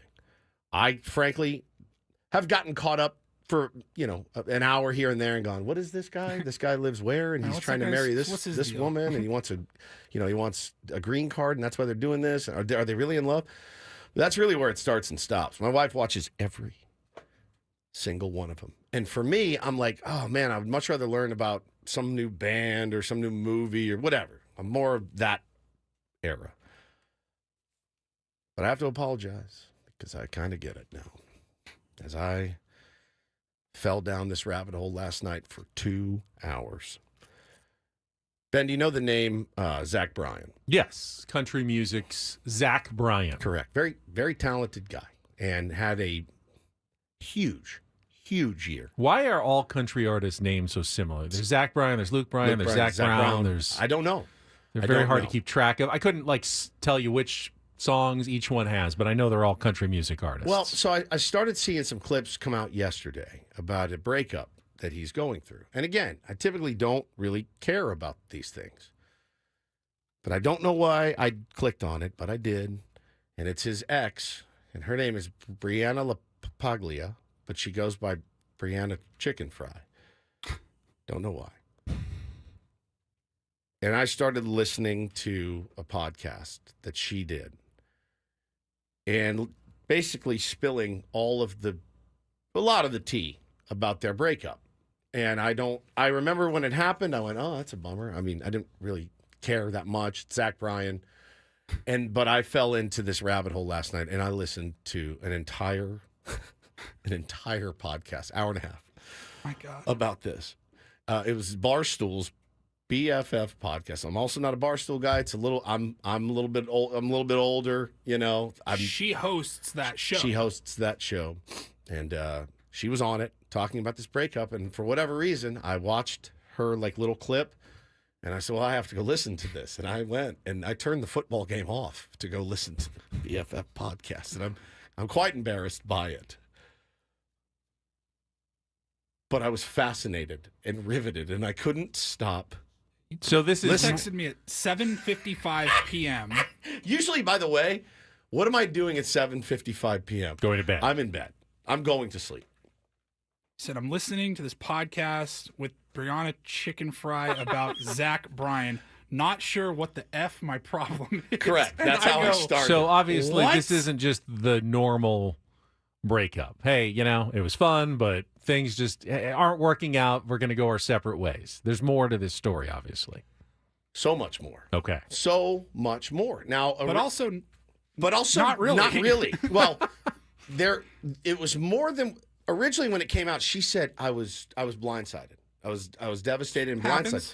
Right. And people get dumped. They don't know why. They don't understand it. And she he had posted some Instagram thing, and she said, well, that's how I found out originally. That's how I found out about our breakup. And I'm like, So I went and listened to her podcast, and I go, no, you knew about it. And she's, being really forthcoming with all this stuff. But my main takeaway from it, after listening to it all, is I said, I'm so glad that this stuff didn't exist when I was in my 20s. And somebody would actually go on the podcast and be like, so listen to what he did. You know what I mean? I feel like I really dodged a bullet in all of this. And I listened to this for an hour and a half. And I feel bad for her because she's so upset. Welcome back to Deep in the Woods. It's the podcast about Stephen Woods and his love life. And but the most interesting part, dude, is that he asked her, his team, asked her to sign an NDA for $12 million. And she had to grapple with this for a week. And the whole thing was about... So she gets $12 million, and all she has to do is not talk about him and the breakup. Correct. Easiest $12 million you'd ever make. That's what you'd say, Does anyone right? want me to sign an NDA? I'm more than happy to do so. So you say that. About anything. So, but then I started thinking, well, what kind of stuff went on for $12 million? You know what I mean? Like, a lot of money. That's a lot of dough. And so it was actually kind of interesting, her thought process on the whole thing. I saw just the clip that you probably the same one that you went then and listened to the whole podcast, and it was he bought a house for her, or for both of them? Both of them to live in. And she could have stayed in the house? Something about the house? Stayed in the house. They were going to give her a house. They were going to give her a New York apartment and $12 million. And she basically said, I'm not taking your blood money, which I thought was pretty admirable. Now, she said, I don't know what kind of career I'm going to have. In 5 years, am I going to look, I'm Brianna Chicken Fry. Am I going to go back in 3 years and be like, oh, my God, I turned down $12 million? I would think yes is the answer just to that keep question, my mouth shut. yeah. But she keeps How much does a Barstool successful podcast host make? I don't know. But, I mean, that's a lot of dough. It's a good lump sum payment. So, I don't know, man. I got deep into this thing. But I listened to it, and I went, but think about it, Benny. What's your soul worth? You know? And she goes, I really want to sit here. Less than $12 million. Just personally. For $1,400.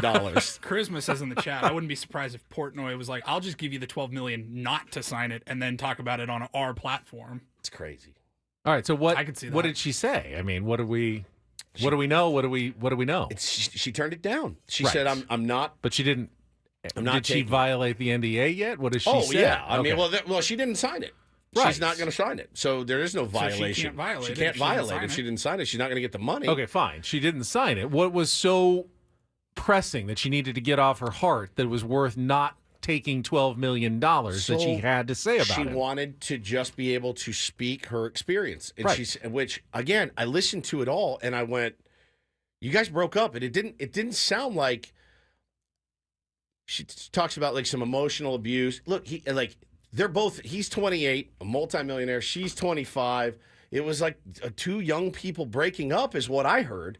And I just went, holy crap, dude. I can't. Like, I spent an hour and a half listening to this. Now, I'll probably go follow up today and listen to more. And I think I'm in all the way on this. But I listened to it, and I just went, man, this is a different world where somebody's breakup, your personal life is just, I'm pretty open You have with to my put out a statement. Yeah, I'm pretty open with my personal life. It was gnarly. Like, listening to it was gnarly. So, do you turn down $12 million? You don't, do you?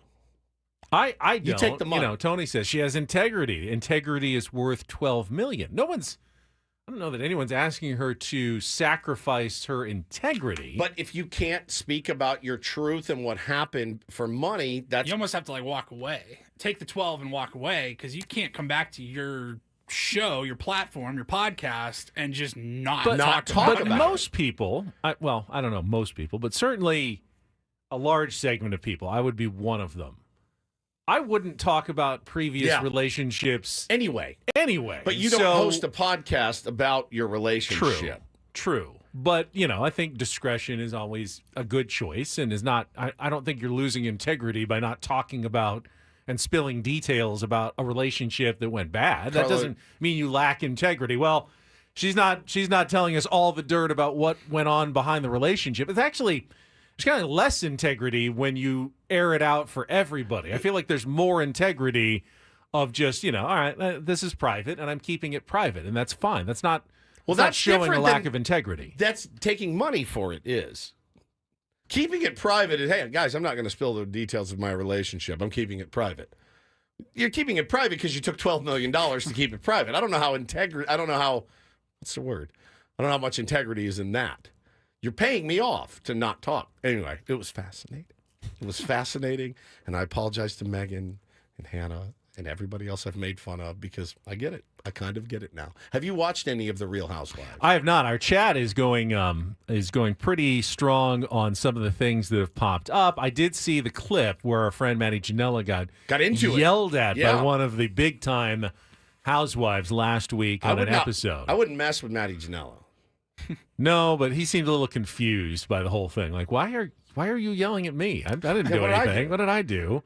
And apparently they did get into one of the housewives' boyfriends was involved in the Ipe. Oh yes, Shohei they talked about that. Gambling, and apparently that popped up last night as well. His involvement in being like the money guy behind Ipe's bookie, essentially, in part of that. So that popped up on the show as well. Yeah, they have no problem creating dramatic storylines, apparently, on The Real Housewives. Well, and the thing about this one, though, is that now he's pissed off Dave Portnoy, who is the most petty human alive, and he's going. I mean, Zach Bryan has. Zach Bryan has. Okay. Oh yeah, and it's the drama from this is not going to end. So gives me something to watch. So Dave Portnoy was part of a disc track. They did a diss track, and then Warner Music took it down immediately. Look, Zach Bryan, I'm not the world's biggest fan. I think he's a pretty talented dude. But I read it and I was like, oh yeah, you're an idiot. You're an idiot, 28-year-old, no question. He just released a song. What's called The High Road. Today's the 8th, so yesterday. Called High Road. High Road.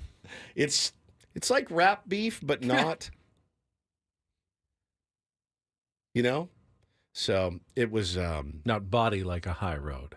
Body no, no, not body like a high road. It was like this summer we had Drake and Kendrick Lamar, and now we have Brianna Chicken Fry and Zach Bryan. What was that post you told me about like a week ago or 2 weeks ago? It was like, oh yeah. So you're telling me my wife just told me there's Zach Bryan who's different from Zach Brown who has a song called Chicken Fried. But it's not Zach Bryan who's dating somebody named Brianna Chicken Fry. It's so good. Dude. There's also Kane Brown and Luke Bryan. And, yes. I mean, yes. Look, I got hooked. I mean, it got me. I was hook, line, and sinker. And I'm texting Paulie going, I just don't understand what, they broke up. It's a bad breakup. He said, I can't do this anymore, right? Which is always they've been together a year. I can't do this anymore. She's like, are you effing kidding me? I've changed my whole life for you.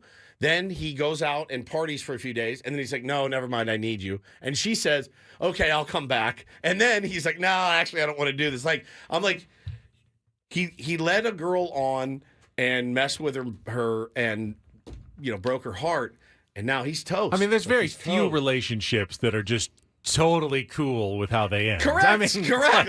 Hey, love you. You know what? I agree. See you later. We had a great time, but we're both ready for it to be done. What a fantastic breakup this has been. Yeah. It rarely goes that way. Juan goes, a man that doesn't know what he wants. Of course, that's it. 28-year-old man has no idea what he really wants in life. And I listened to this and I went, this guy's toast. I mean, he's toast. So I'm embarrassed. My wife explained to me that Zach Brown, Zach Bryan, and Luke Bryan are three completely different people who happen to work in the exact same industry. Yep. And the one who dated a girl named Chicken Fry had nothing to do with the song called Chicken Fried, and I have brain bleed. Yeah, 100%. I mean, and again, it takes some men and women a long time to mature. He's not there yet. He as much as he did he's a love bomber, right? The love bombing, you know what love bombing is? No. Meet somebody, you fall head over heels. Oh my God, I love you, my soulmate. We're going to be together forever. I can't believe this. Let's buy a house. We're going to move in. And then about a year in, you go, uh-oh, I think I screwed up. Right? You love bomb. It's just and then after that, it goes south, and that's what happened here. So because I saw that he posted a while back, the statement or whatever, announcing the breakup, and he said, "She has loved me unconditionally for a long time, and I'll always thank her. I have had an incredibly hard year personally and struggled through some pretty severe things. I thought it would be beneficial for both of us to go our different ways." Then they found homie on a dating site that night after he posted that. So, I mean, he's an immature idiot, and that's what happened. But he's on blast now, and it's over. Listen to how I'm talking. I'm a 49-year-old man. All right. Do we want to talk bad breakups and open the phone lines? I'm all in on that. But that was... I couldn't believe that I got so hooked on it. So I apologize. When you were texting me, I was like, yeah, totally. Yeah, totally. I don't. Paulie's like, I don't care about this. I was like, it would be It would make more sense if I was trying to explain maybe that situation to you, and you were explaining it to me. If you did it to me, my eyes would have glazed over. And I was just like, no, what? Yeah, Paul said, no way. No way. Are you kidding? And then you're like, no, you don't understand, bro. Like, look, listen to this clip. I'm embarrassed. Whoa. Well, while you continue on your rabbit hole, we're actually going to a movie tonight. What movie? We're going to see Conclave. Have you heard of that one? I have not.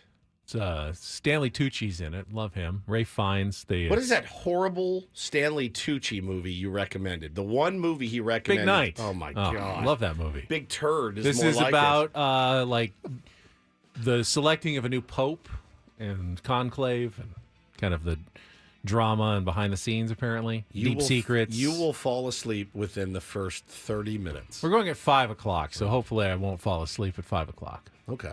But we already have our tickets. Tyler says it's good. Are you going to the fancy movie theater? We're going to one of the fancy movie theaters, yes. There really are very few non-fancy movie theaters nowadays. Conclave was really good. Everyone's saying it's really good. I Okay, like good. Stanley Tucci, but that movie you recommended was a turd. I disagree with Big you. Turd is what it was called. Big Night. Big Taint. Tony Shalhoub, Stanley Tucci. Is horrific. Horrific. Minnie Driver. Oh, it was horrible. It's such a good movie. It was so bad. Such a good movie. Oh, my God. We'll fight about this when we come back. More Ben and Woods after traffic on 97.3 The Fan.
Hamul Casino, fun above all else.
Have a little minor, unsurprising baseball news breaking during the last couple of minutes. The New York Yankees have exercised their option for manager Aaron Boone to return in 2025. Wow. Didn't realize that there was ever a possibility of him not returning in 2025, but now it is official. He will be back. So that's a 1 year? One more year. Lame dog.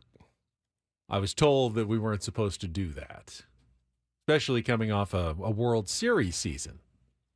Padres didn't even make the World Series. They didn't even make the League Championship Series, but they felt it was important to extend Mike Schilt. We talked to the skipper yesterday and discussed his contract extension. Aaron Boone doesn't get one. Is that more telling that he's not getting one about how they feel about him than say, hey, we're happy with Aaron Boone. That's why we're picking up his contract option. Well, if you really were happy with him, you would extend him. You would be giving him a contract extension, and that has not happened. And Brian Cashman has indicated it's not a priority either for the Yankees. Brian Cashman also gaslit the hell out of the media last week.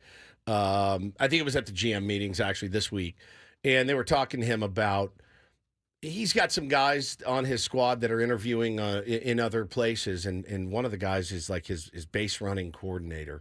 And he said, well, we'd hate to lose him. We are one of the best base running teams on the planet, and that's just not the case. And all the Dodgers were coming out and talking about how how poor they are at base running and defense. The team in which your own play-by-play announcer, John Sterling, says that you run around like drunks. On the base paths. And, well, that's just what we do, is running around like drunks. It is weird, like, to have Brian Cashman. It's weird that, like, Brian Cashman wasn't like, yeah, we need to clean up our defense. Yeah, we need to clean up our base running. Like, it's very, very strange to have a GM tell the public that when the public goes, we watched the games, we saw exactly what happened. It's not a mystery, though. Executives will sometimes be very forthcoming and outright and honest when it serves their interest to be so. Correct. And when it serves their interest to be deceptive and gaslighting, then they'll go that way. And if for whatever reason Brian Cashman knows, well, we're not actually making a change, so now we better make it seem like we're really happy with everything. But if they're about to make a change, all of a sudden you'll hear, yeah, we felt like we needed, it was an area of concern for us, and we've decided to address it. That's how they think when, speaking to the public. Their words will reflect their self-interest in what, they want you to hear based on decisions they probably already made. Don't you lose so much? You're talking about integrity. Don't you lose so much integrity and credibility when you get in front of the media and you say, I know what you saw, but what you saw isn't actually right. We are a really elite team at running the bags. When everyone goes, no, you're not. And in fact, the team that whipped your ass in the World Series says, it's one of the biggest deficiencies we saw in them is that they don't take good leads. They don't take secondary leads. They're horrible base runners. Do you lose integrity? Shouldn't you? Maybe, but it's not really a prerequisite for the job. Fair. It's you're not trying to get you're not trying to win people over. You're trying to win games. And if that requires lying and being somewhat unscrupulous and lacking integrity, do we think Bill Belichick was a paragon of integrity? I just don't think he gave you anything. I don't think he gave you anything one way or the other. Spygate and Deflategate, and it wasn't an organization noted for integrity. It was an organization noted for winning, and ultimately, fans would rather have an organization that wins and you may not feel that great about how they do it, rather than one that, boy, I love how well our team, relates in the community. I love, how honest and what great citizens they are. It's a good thing to have. I mean, Peter Seidler, you felt pretty good about rooting for the San Diego Padres with Peter Seidler as the owner because of the kind of person that he was. Promise you, though, if the Padres were going 68 and 92 or 90 whatever with Peter Seidler, it's not gonna be that much of a salve as a Padres fan. Well, yeah, we may be one of the worst teams in baseball, but we're good guys. We got a great owner who's a really great guy. Michael asked a great question, and I think we've answered it. He says, do you think Schilt lost integrity after doing that all season? Yeah, to us, but not to his players.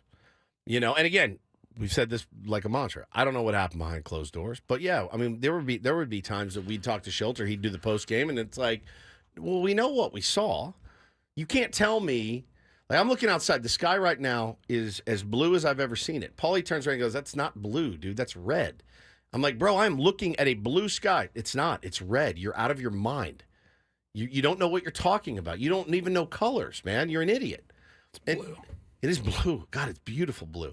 And so, yeah, I think the answer, Michael, is yes, but only to us.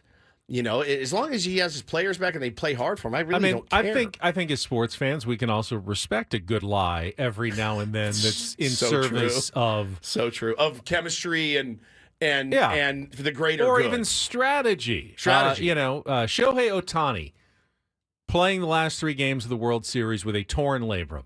Dodgers certainly weren't going to say, "Oh, he's got a torn labrum.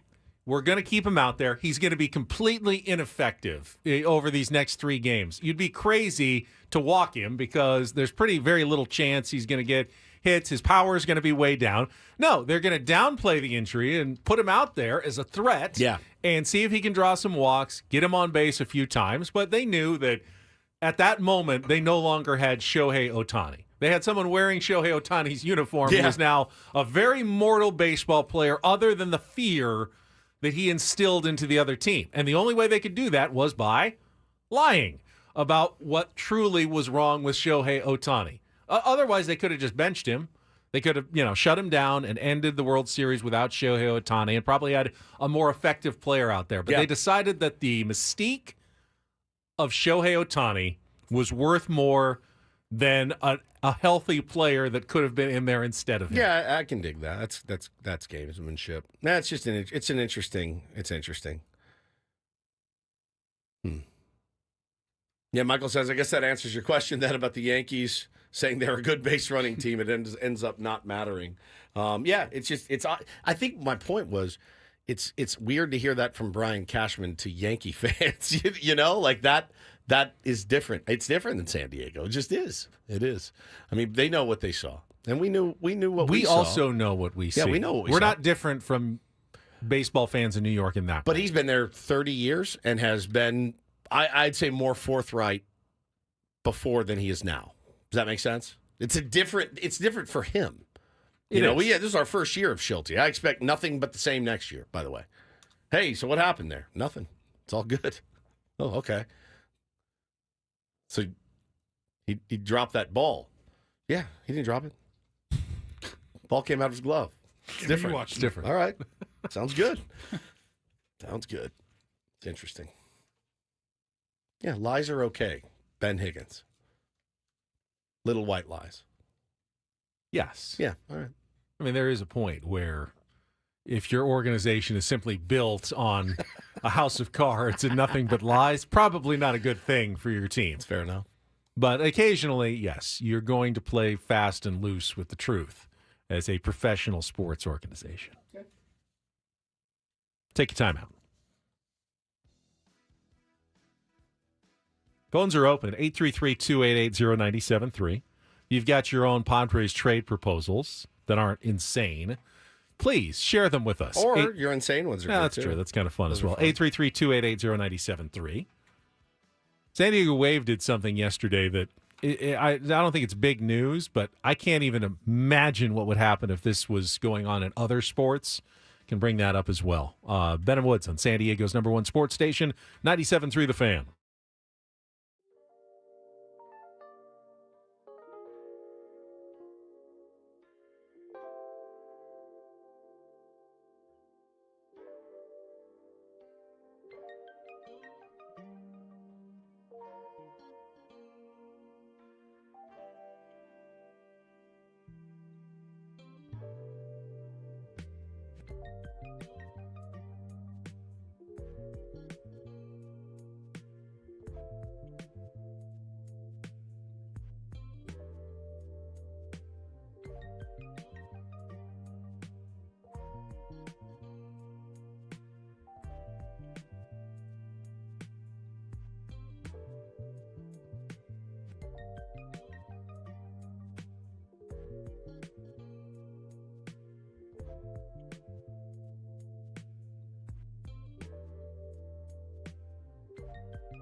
Woods wants your most insane Padres I don't, trade proposals. actually. Something The that makes ones sense. that make us question your sanity. Have you committed? 833-288-0973. I know it's probably not going to resonate huge. It's the offseason just started. It's the NWSL. But the San Diego Wave announced something yesterday that I thought was kind of interesting, Woods. I just want to bring it up quickly. They signed a college player named Trinity Byers out of Stanford. Really good college player. What makes this interesting is that this is the first signing in the league and really in like North American professional sports after doing away with their draft.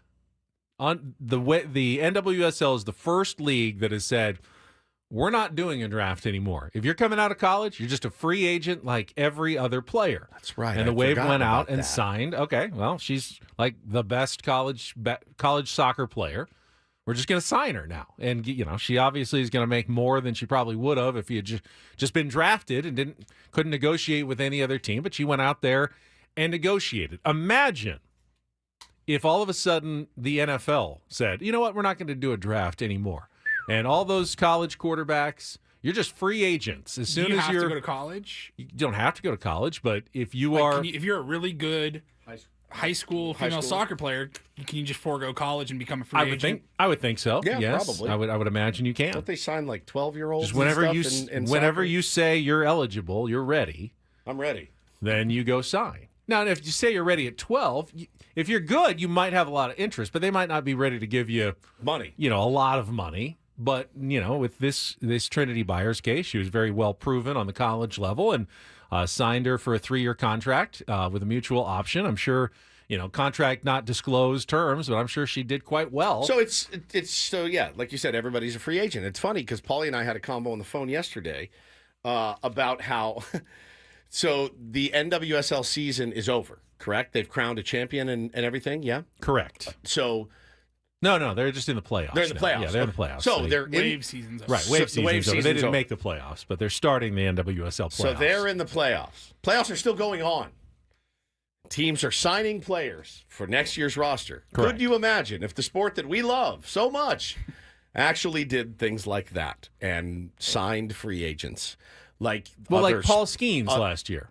Other sports. If there wasn't a draft and Paul Skeens was simply a free agent, LA Dodger. what the difference that would look like. Yeah, he wouldn't be a Pirate. I love Paul Skeens. Love Paul Skeens. Yeah, But he would not be a Pittsburgh Pirate. He would not There's be a no Pittsburgh- chance he would be a Pittsburgh Pirate. Would anyone ever be a Pittsburgh Pirate? We were bitching about how slow Major League Baseball's Yes. offseason can be, and I go, dude, I know you're starting to come around on basketball a lot more lately, but what can Major League Baseball, and quite frankly, every sport Would Wemby be a San Antonio Spur? What is a San Antonio Spur? Would What in Wemby the be a world? San Antonio Spur? No, he would not be a San Antonio Spur if not for the NBA draft. San Antonio. The point was baseball July needs 1st. to get off their ass and do some math with some of these players and get guys signed. Like in the NBA, Juan Soto's on a team. Day one. If At midnight, July 1st. If Major League Baseball worked like the NBA, Juan Soto would have signed his contract. Agree or disagree? And the other top 10 free agents Corbin would all Burns have on a contracts. team. Blake Snell, we know on where a he's team. at. Like, It's unbelievable. It's truly, truly amazing. Here's Major League Baseball, just molasses. But I don't think you want to distract from your playoffs. Playoffs with a are bunch over. of signings. World Series is I know over. now, but like they shouldn't open free agency the day the regular season ends. NBA does it. It's like a week and a half after the finals. Yeah, it's after the finals. Yeah. This is, So- I mean, So in, this in okay, women's soccer, they're not even women's done soccer. with the They're not playoffs even yet. done with the playoffs, that's actually kind of cool. But take it out. All right, fine. We're not going to do it during the World Series, obviously. November 10th deadline. Yeah. Like that free agency begins. Like how can Major League Baseball copy from the NBA to get it more like that, where at 12:01 on July 1st, like Shams Charania is like, here's a $300 million contract. Here's Here's a another one. $200 I mean, million we talked about it earlier this week. A salary cap. When there's a salary cap and you know that every team is going to spend up to it, guess what? There's a lot of competition for players that are free agents. You have many teams that are willing, hey, we'll offer you the max. And then 7 other teams also say, we'll also offer you the max, and we'll offer you the max. So players immedight get offers because With baseball, they're just waiting it with out. baseball, they just wait it out. Like, well, Yankees could always offer more. There's no salary cap. Why would I rush to sign a deal when there's another team who could pop in and then offer me even more and more? In the NBA, you're not getting a higher contract than the one that you were offered at 12:01 on the day that free agency opened. You were offered a max contract, Yeah. probably by multiple teams. So now you just decide which team you want to go to. In baseball, there is no max contract. So you wait and see, maybe I can get more. Maybe I can get more than that. Why would you sign when you may be cutting yourself a little bit short, Yeah. selling yourself short by signing early? Well, and we know that you will cut yourself short and sell yourself short if you wait as well. We've seen it. We've seen it with some of the bigger stars in baseball over the last couple of years. So it is interesting. I mean, look, it doesn't have to be the day after the World Series ends. It doesn't even have to be the week after the World Series ends. But in my opinion, It is. Free They agency can, is open. yeah. They could sign, Juan Soto could sign a $700 million deal today. Could have signed it yesterday. Could have could. signed it on Monday. Yep. The day he became a free agent. He's not going to though, Yeah. because he doesn't think that's in his best interest. For sure. And then when he doesn't sign, that slows up the process for everybody else, because the Yankees may be offering, the Mets may be offering, but until they know if they're getting Juan Soto, they can't plan the rest of their offseason, because your plan, if you sign Juan Soto, is completely different than the plan if you don't. Oh, all of a sudden we have another $700 million we can sign other players to. But until Juan decides, you're just in limbo. Everyone just so waits. nothing happens until he happens. We Yes, always- there will be some moves from teams that aren't interested in Juan Soto and players that go, I know I'm not getting that kind of money, but a lot of it is dependent on where he goes before everybody else decides. now you saw the list of teams that have already checked in on Juan Soto. Did you see the one that jumped off the I page? did. The Tampa Bay Rays have they've called Scott Boras to doing their inquire. due diligence. Somebody tweeted, "I have inquired about Sydney Sweeney." I mean, why not, right? Like if they're going to inquire What do you about offer? him. If you're the Tampa Bay Rays, you go, Juan Soto, we are offering you, the Tampa Bay Rays, Literally. to play for the Tampa Bay Rays, because we're about valued at the same as your entire contract's going to be. Now, Juan, listen, we don't currently have a roof on our building. Not currently. We do have funding for a new stadium. It's going to be a while. Yeah. It is roofless, just so you know. If you're cool, We might be playing in spring training stadiums. we could for be the next on 3 the road years. playing in spring training stadiums. We don't currently, again, have a roof on our stadium, but we really are interested in you hitting in the middle of our lineup. So just We will something. rebrand as the Tampa Bay Juan Sotos. Yeah, the Tampa Bay Sotos. We are just very interested in you because why wouldn't we be? That is a total gaslight to the fans, right? If you're a Rays fan, you're furious, aren't you? That they even put that out. You don't want that out there. Oh, yeah, we called on Juan Hey, Soto. will you let them know that we actually did call Boris about Juan Soto? 4 today? years, $113 million. Juan, what do you think? Juan, you would be the highest paid Ray In in history. franchise history if you take this deal. How does that sound? Is there any scenario where Soto signs like a 5 or a 6 year deal for maybe $60 million a year and Maybe. then takes another crack at it? Or like everyone's saying 13, 14-year 12, deal. 13, I don't 14 know. So years. he is is, that really the new thing for He's the going to be superstars? 26 next year. Jared says it's widely known that the Rays offered the most for Freddie Freeman. I did not know that. I did not remember that scene at all. I mean, they did spend a good deal of money on Wander Franco. You'd think they'd be a little more gun shy. Oh, they are. They are. I'm sure they are. I'd never heard that. I'd never. Heard I didn't about hear Freddie that Freeman. either. No. They He made says a widely huge known. offer for Freddie. I didn't know that. Well, good for them. Was it the How'd biggest? that work out? Yeah, didn't. Let's play there. That's one of those places. I'll play there if I get drafted there. I don't think I'm going to sign there unless I'm desperate for a job. They don't even have a roof now, so I don't know what you do. I mean, the A's and the Rays both have a lot of things working against them. They do. Especially for these next 3 seasons. It's tough, man. After that, new stadium in Tampa, moving to Las Vegas, that will appeal to some players. But right now, playing in Sacramento in 115-degree weather in the summer and playing in a roofless stadium or in spring training stadiums in Florida, that's going to be a tough sell, especially for two teams that don't overpay. Like, hey, yeah, I know it's tough, but we're going to give you twice what the other teams are offering. They're not going to do that either. Our stadium sucks, and we also don't spend money. Just so you know. Welcome to Tampa. All right, so Soto's already 26, turning 27 next year. I don't think he wants to be a free agent again at 32 or 33.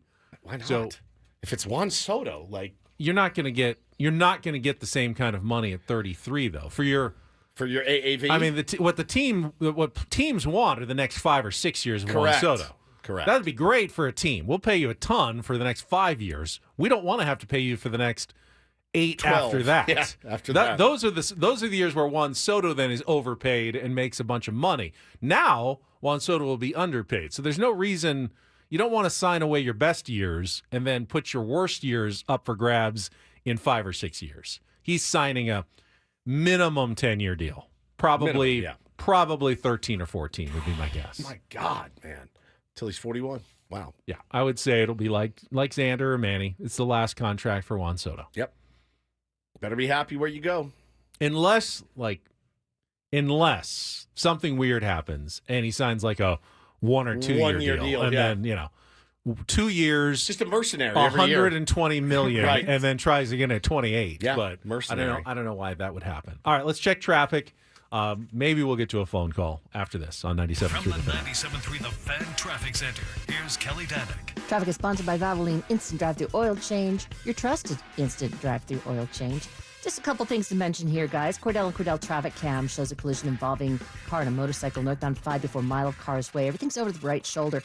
And reports of a stalled car on the transition ramp westbound King Freeway to the southbound 15. Stop by any of the 30 San Diego Valvoline Instant Oil Change centers. You don't have to get out of your car, and it usually only takes 15 minutes or less. Plus, get a free courtesy check of your tires and battery. Visit SoCalOilChange.com for directions and discounts. SoCalOilChange.com.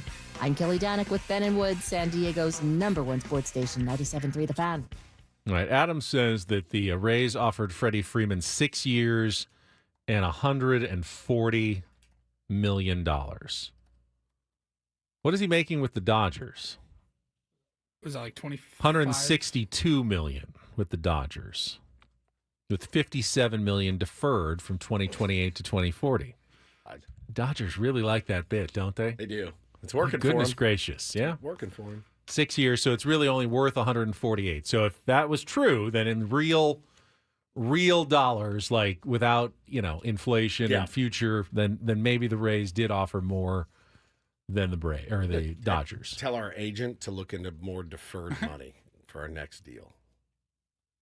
I'd like some more deferred money. Would you? Yeah, I would.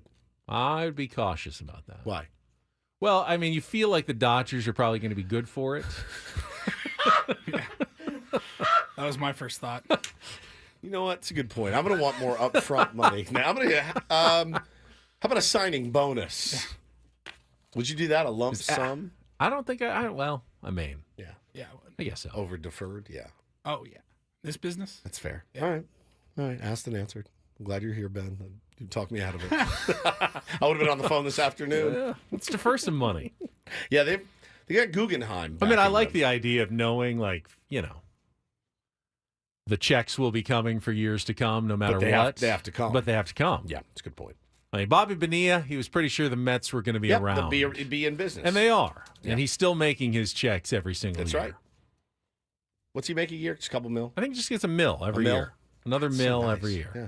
Bobby Bonilla Day. Whatever it is, July 1st or whatever day that is. Alex is the only two realistic teams competing for Soto, the Mets or the Dodgers. I think the Yankees, are Yankees. still very much in play. Very, very much in play. We don't believe in the Blue Jays or the Giants, some of the other teams that have reportedly reached out early Could you imagine him to on Juan Soto. Could you imagine him on the Phillies? Yeah, Yeah, 100%. 100%. Like, actually, very easily. Like I think he's. The walks and monstrous Trey home Turner, runs like to his right best between him friend? and Schwarber would be. Could you imagine Schwarber one? Well, that's three lefties at the top. How do Yeah, we you have- might have to move it around a little Schwarber bit. one, Soto Harper. 2, Harper 3, or some variation of. Are you? Do you really care about lefty that much if it's those lefties? I don't think you care, man. I don't think you care. So I think I wonder if he ends up signing with some sleeper team. Everybody thinks he's going to go to one of the New York teams or L.A., and he ends up signing with the Phillies. I think there's a possibility in that. I think it's even a smaller market team, not a tiny market team, not the Rays, but we'll look at Juan Soto and go, you know what, if there was ever a player who was worth it, Let's get it. this might be the guy who's worth it. Cleveland. Yeah. I mean, is he worth it or is he not worth it? Yeah. That's the question. All right, we'll come back. We got 1 hour to go. I've got a play-by-play call that Woodsy's going to lose his He played this for me, but mind. you haven't heard it yet. Haven't heard it yet. You're going to like it. It's coming up next. Ben Woods on 97.3 The Fan. Don't go away.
Still ticked off about Clayton Kershaw. And again, I may not have any reason to be. Had 2 surgeries. I think maybe both of them yesterday. Plans to rehab and come back next season with the Dodgers. Has no inclination of testing the free agent market. But again, he declined a $10 million option. So he's not on their 40-man roster. Yep. He is basically giving them free money, free roster flexibility, and telling the other 29 teams, don't bother, I'm a Dodger for life. Correct. It's like collusion. I mean, I don't know why the players' union would even allow this to happen. You don't ever take less money. You don't ever give up your free agent rights. But essentially, it's what Clayton Kershaw is doing. He is giving up his free agent rights.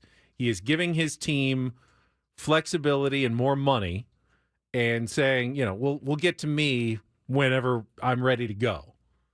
And I just don't know. I don't know why that's, Tony says Kershaw is washed. Maybe it's a good thing that now the Dodgers feel like they have to employ him next year because he's done all this. Yeah, but they don't have to pay him 10. They don't have to pay him 10. Not anymore. Which they would have had to. They would have had to use a roster spot on him in the 40-man roster because you don't have any 60-day injured list during the offseason. Everybody goes back on the 40-man. Padres had to make some of those moves yesterday.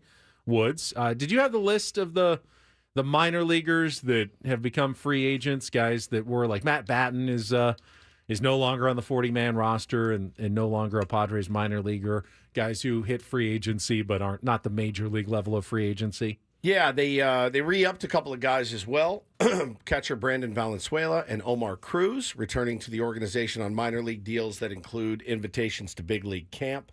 They are the number 12 and number 22 prospects, respectively. And then a couple of guys that we are familiar with. They are outgoing minor league free agents. They've been on the Padres 40-man roster, include Matthew Batten, catcher Chandler Siegel, Drew Carlton, Nabil Krismat, Carl Edwards Jr., Reese Kinnear, Daniel Camarena, and Big Fudge, Austin Davis out. Okay. Could potentially come back. JH619 says of Kershaw, he's taking a discount. What's wrong with that? Don't you want Padres to do that? If Jurickson Profar feels like it's in his best interest to sign for less with the San Diego Padres, would you be mad? I'm okay with that. But he didn't turn down $10 million to sign for less.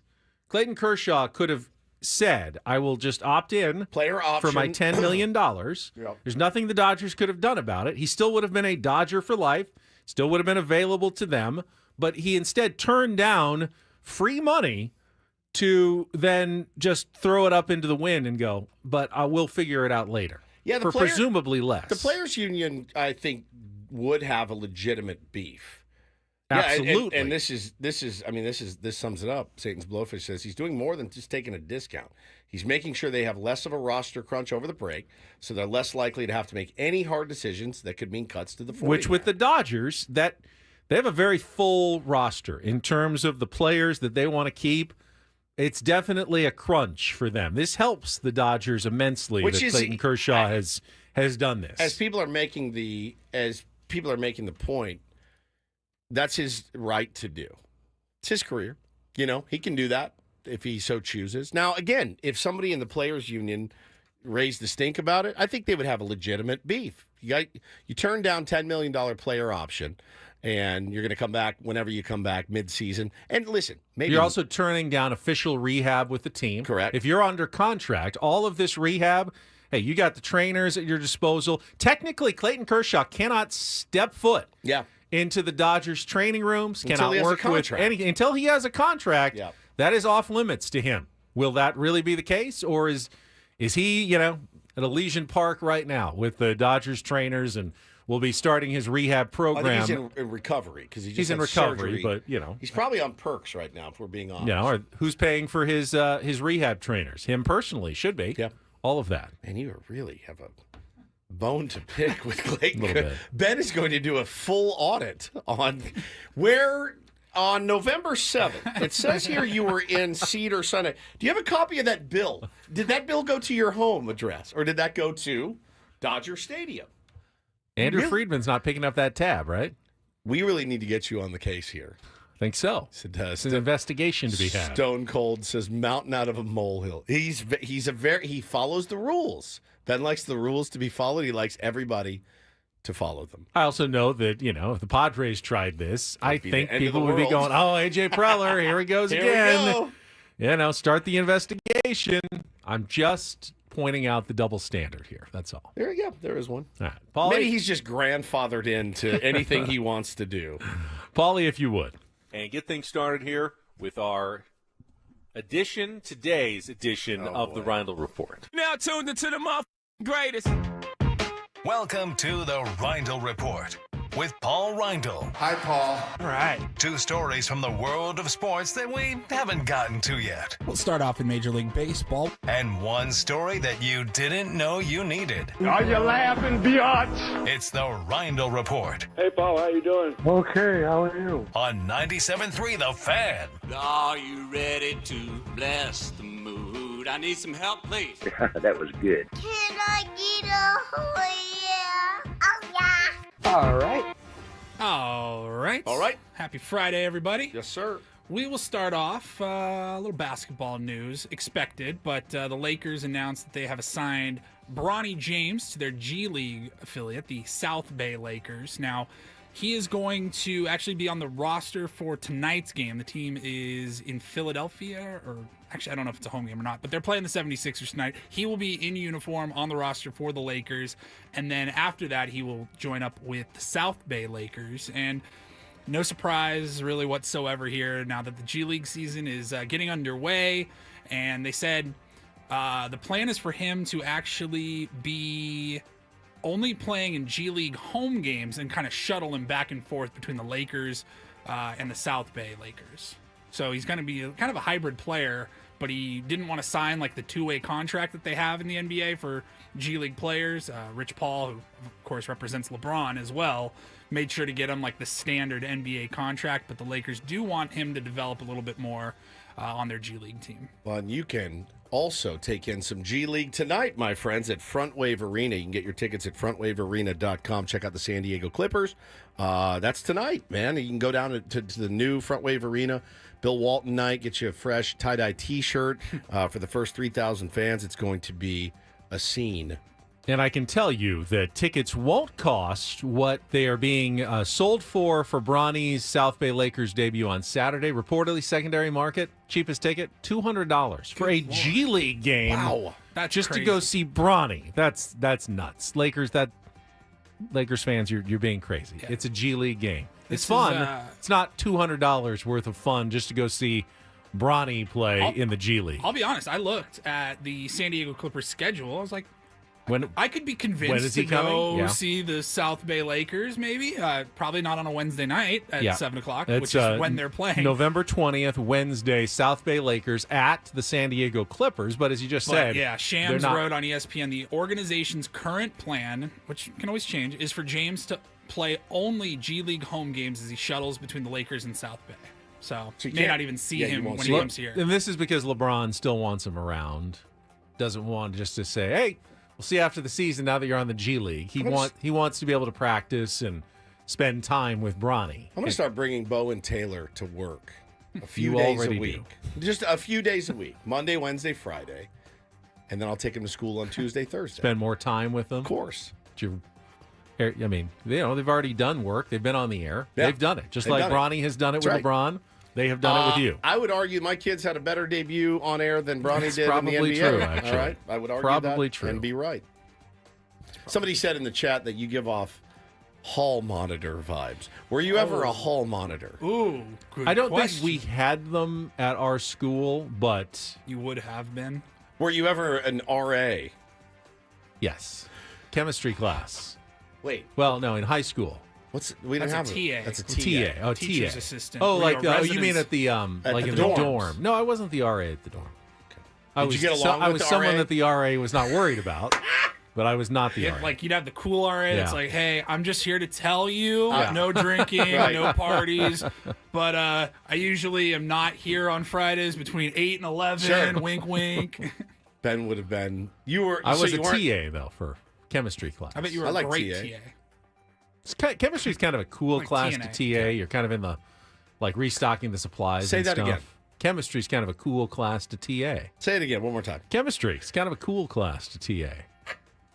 Mrs. Johnson.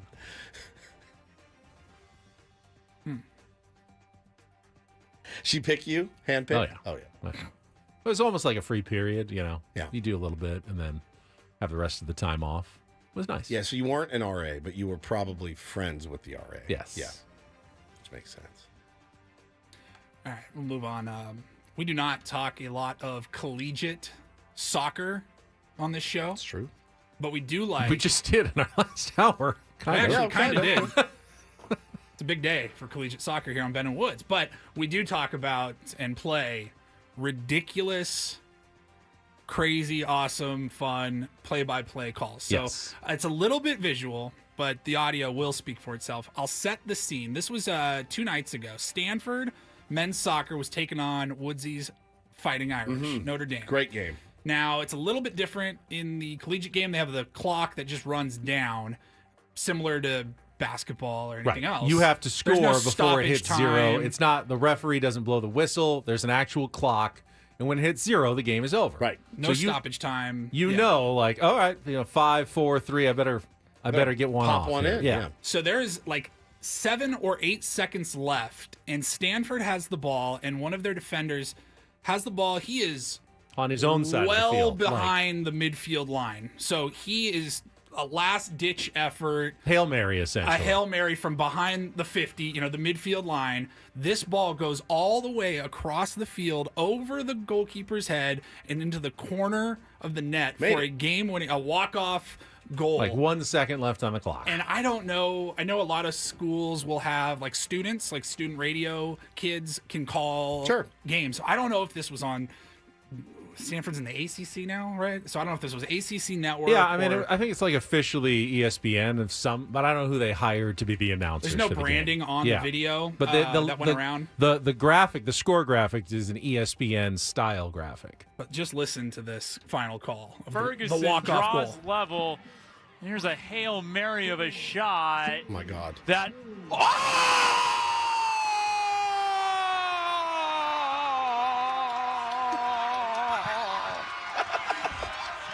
Unreal!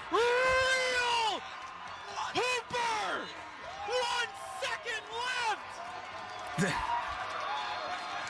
I think the broadcaster died. Oh, my God. How did that go in? You gotta be kidding me! It was an unbelievable, Oh, my God. unbelievable goal. It was incredible. I don't need just that part isolated. That was, I heard that. I go, okay, yeah, we can absolutely work with that. Oh, my God. That...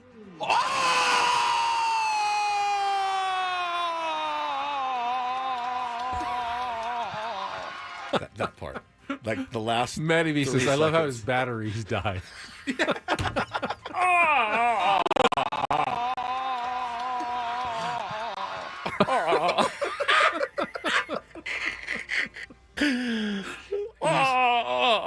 was very moved by that goal. That sounds familiar. that...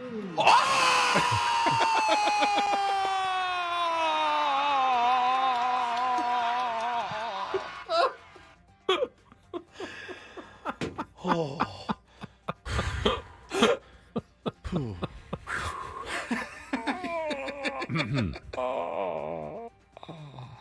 Yeah. Just kind of fell off there at the end. He did. He's tired. Yeah. I mean, it gives you more respect for the goal guy and, the Spanish language goal guy, because he's got staying power. He doesn't. Yeah, he can last. He doesn't wilt at the end. He He stays strong can all the way last. through the final bit of his goal call. You're going to keep getting those ads that you've been getting if you keep talking this way. Just so you know. Right there, just stop. Yeah.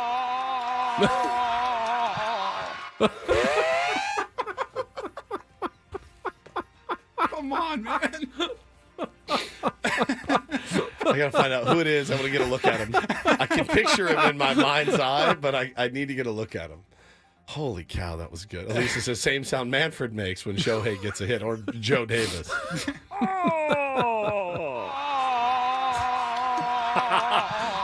Cole said, my girlfriend just asked what the hell I'm watching.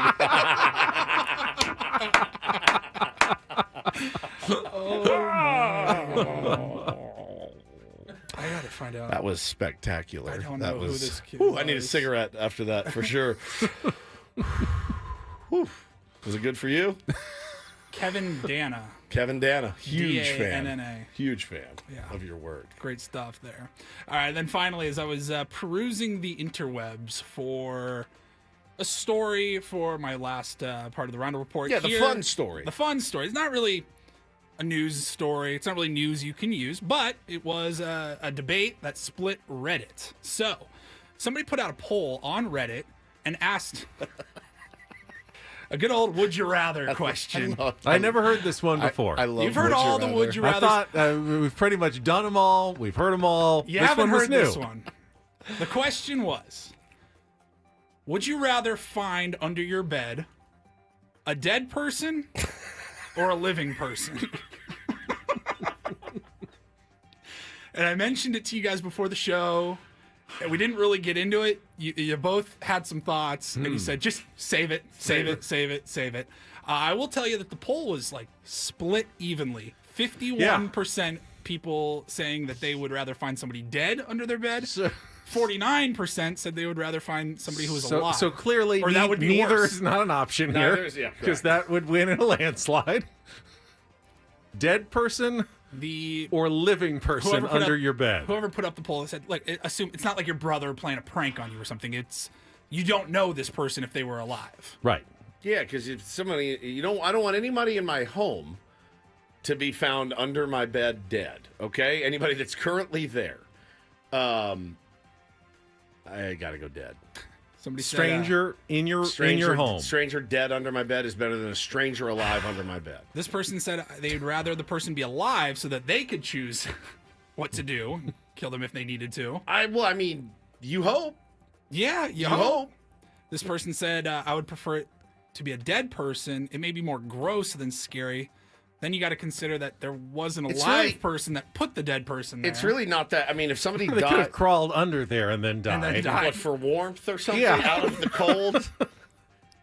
I think, well, yes, a living person would be more terrifying, actually. So terrifying. Ultimately, You lay down on your bed, you hear, hey. Ultimately, I think I'd rather have it be the living person. Not me. You like drop your phone, it bounces under your bed. Yeah. You're like, oh, let me go down and grab that. And There's somebody just hanging somebody, out down there. Somebody lightly fingers your hand as you put your hand down there. Heart attack moment. Forget it. But more than likely that the person is probably in there, like, was looking for a place to stay, didn't realize, thought no one was home, then heard you coming and, like, hid under the bed. Like, Scare me to death.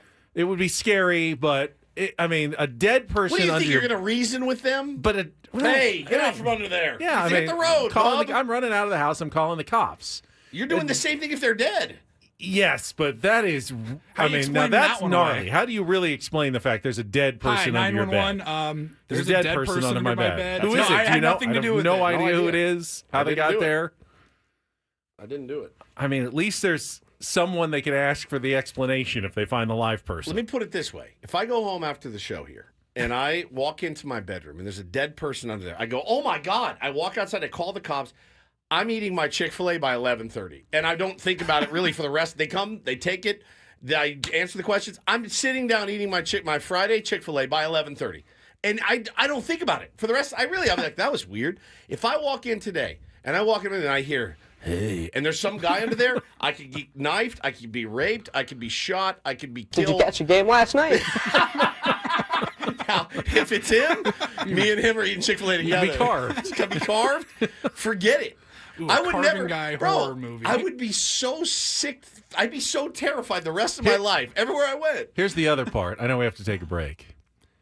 If there was a dead person under your bed, how long would it take for you to find them? It would take me a while. I mean, I'm not under a there few a lot. days, you start smelling, and where are you thinking like it's coming from? It's What the something, hell is that? something dying in the walls. Where am I looking? Because you're not really how often you look under your bed? Not very often. I don't I look look under for my like my remote under there. under That's there, it. but I don't know how long it would take to find the dead person. At least the living person, like you take care of it immediately. They're You alive. don't, though. They can take care of you.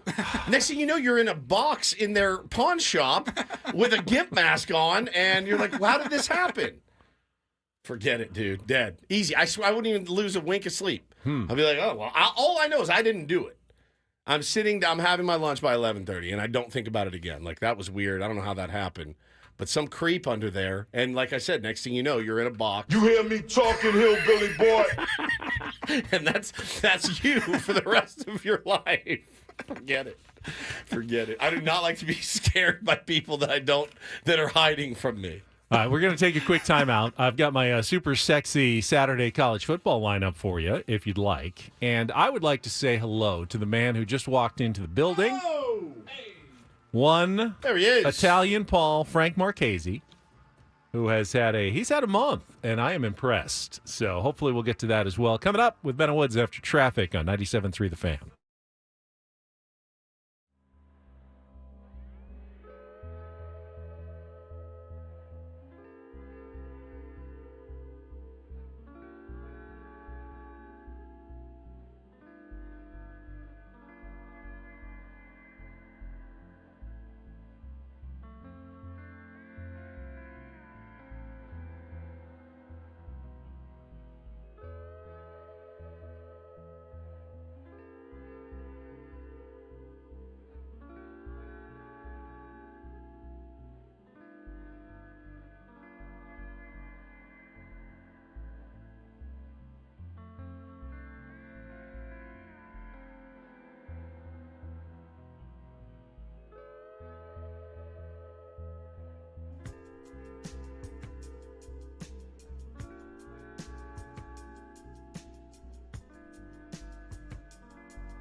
Hamul Casino. Fun above all else.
You excited for this one, Benny?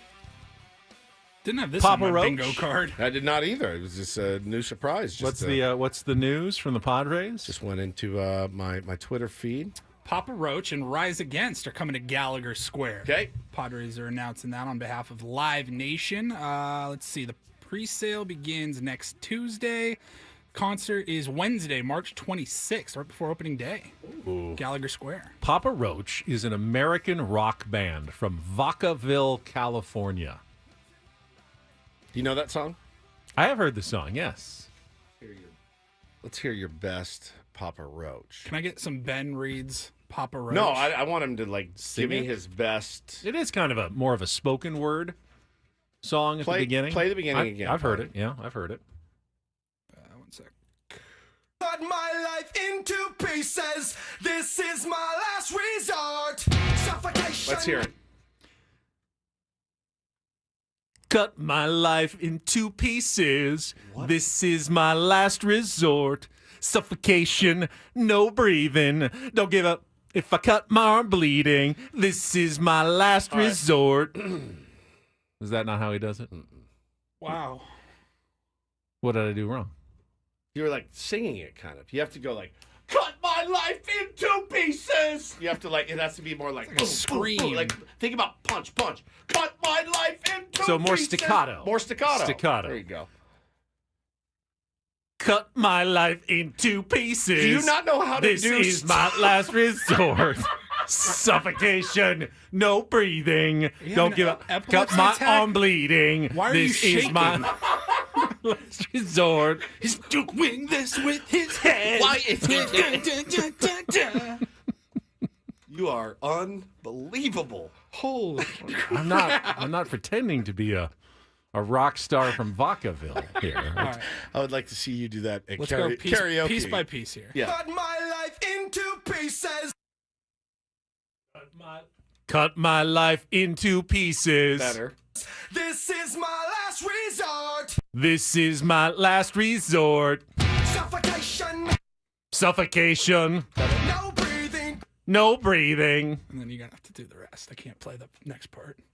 Don't give up. If I cut my arm bleeding, this is my last resort. Nailed it. I would like to see you do that at karaoke sometime more than anything.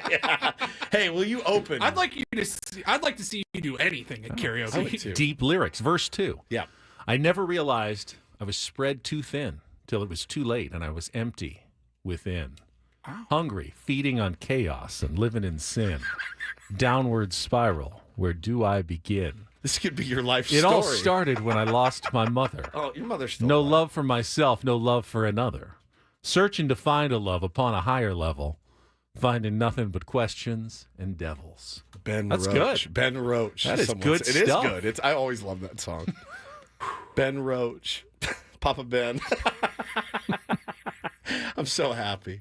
Cousin Nader says we can stop now. I actually can do this for the next 20 minutes. I'm mad. I think we just bang your college football. Well, shall I do it in Papa Roach voice? Please no. After that, I can't. 9 a.m. ABC. Number 4, Miami at Georgia Tech. 12:30, it's Georgia. They're at Ole Miss on ABC. 4:30, Alabama visiting LSU.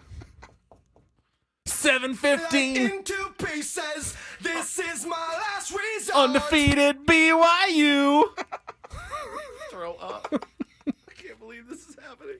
I haven't laughed this hard in a long time. I am pouring sweat, dude. I kind of want to make him do it like this every week. All right, it's time for your Papa Roach college football schedule. My stomach hurts, dude. So every week he has to come in and do Papa Roach college football. All right, here we go again. The Aztecs. Dude, just forget it. Oh, it hurt. The college football report. It's great, dude. Thanks for always being a good sport. Oh, Wow. and we do have New Mexico and SDSU tonight. Tonight. From the frozen tundra of Snapdragon Stadium or whatever. God, is it home? Yeah, it's at home tonight. Oh, boy. So we'll see what the turf looks like. 7:30, so we know Woods isn't going to make it to the end of the game. Taylor, Quite frankly, Ben's probably not either on a Friday night. Taylor's so. birthday party tonight at Oh, that's right, Corvette Diner. Yeah, so looking forward to that. All right, we've got one more segment left, and while we'll probably get to things Ben It's likes, not going to top that one. I'll tell you that right now. If you've been following, you may not have missed it. I don't know if you follow Italian Paul, Frank Marchese on social media, but over the last few weeks, he has been going through the process, and then recently had he'll talk about it, but he's on his own weight loss journey. I talk about mine. Frank's is very impressive what he's been doing, and I want to get the entire story from Italian Paul. Is going to join us in our next segment when we come back on San Diego's #1 sports station, 97.3 The Fan.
God, that was good. Be thinking about that all day. College football sung to the tune of Papa Roach's Last Resort. Unbelievable. By Ben Higgins, by the way. If anyone missed it, yeah. Number 4, Miami at Georgia at 9 a.m. Number 3, Georgia at number 16. Wait. Number 4, Miami at Georgia Tech at 9 a.m. I was like, what? Doubleheader for Georgia. That's a Number that's a 3, new one. Number 3, Georgia. Number 16, Ole Miss at 12:30. Number 11, Alabama, and number 15, LSU, 4:30. Pretty much an elimination game for the playoffs there. And then number 9, BYU, rivalry game, undefeated at Utah at 7:15 on ESPN. We got a holiday weekend coming up, and we're going to wrap up our week going into a holiday weekend, 3-day weekend. Yep. With what I think is an inspirational story involving our own colleague, Italian Paul, Frank Marchese. And we'll get to that right after a check of traffic on 97.3 The Fan. From the 97.3 The Fan Traffic Center, here's Kelly Danick. Traffic is sponsored by the Del Mar San Diego Reptile Expo.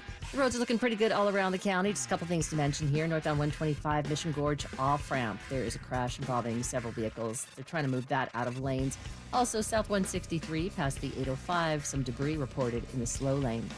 Calling all reptile lovers, don't miss the Reptile Expo on November 16th and 17th at the Hilton San Diego Del Mar. Snakes, lizards, turtles, gators, and more. Fun for the whole family, and kids under 3 are free. Just hang on to them. Get tickets at CentralValleyReptileExpo.com. I'm Kelly Danick with Ben and Woods, San Diego's #1 sports station, 97.3 The Fan. Yeah, we call him Italian Paul because he fills in for our Paul sometimes, and he is very much of Italian heritage. He is here today. I believe you're filling in for Braden Sopranet on the Annie and Elston program. Yes, but, over the last, you've gone through some transformations. Frank Marchese is with us over just the last, month and a half? Yeah, of course, we're talking about the Mets losing in the playoffs to the Dodgers, as the Padres did as well. How did you take that? I took it surprisingly well, honestly. You gave me the bit that people that are coping tend to do. I texted you after the loss or after a loss in the series, and you said, well, playing with house money anyway. Yeah, the old house money bit. I know it well. I know the house money bit well. But I think you could, as a Met fan, you could actually say that and mean it, because it really was bleak for the Mets. 11 games under 500 in June. You're dead and buried. Find yourself in the National League Championship Series. That's a turnaround and a half. Is Juan Soto on your radar as a Met fan? Certainly on Cohen's radar. Do you want Juan Soto there? You get to see him play. Who wouldn't want him? But we would, actually. We traded him. Yeah, the Padres, San Diego Padres wouldn't want him. We traded him away. Yes, you did the right thing with that, though. That was the right thing to do. It was. That's true.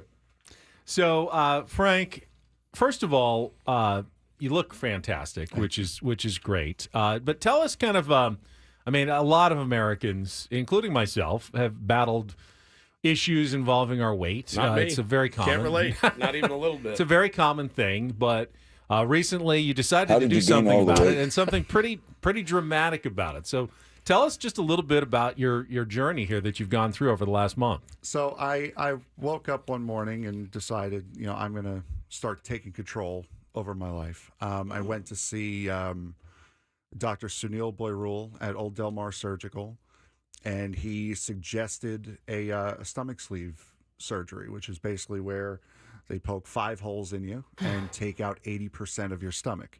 Wow.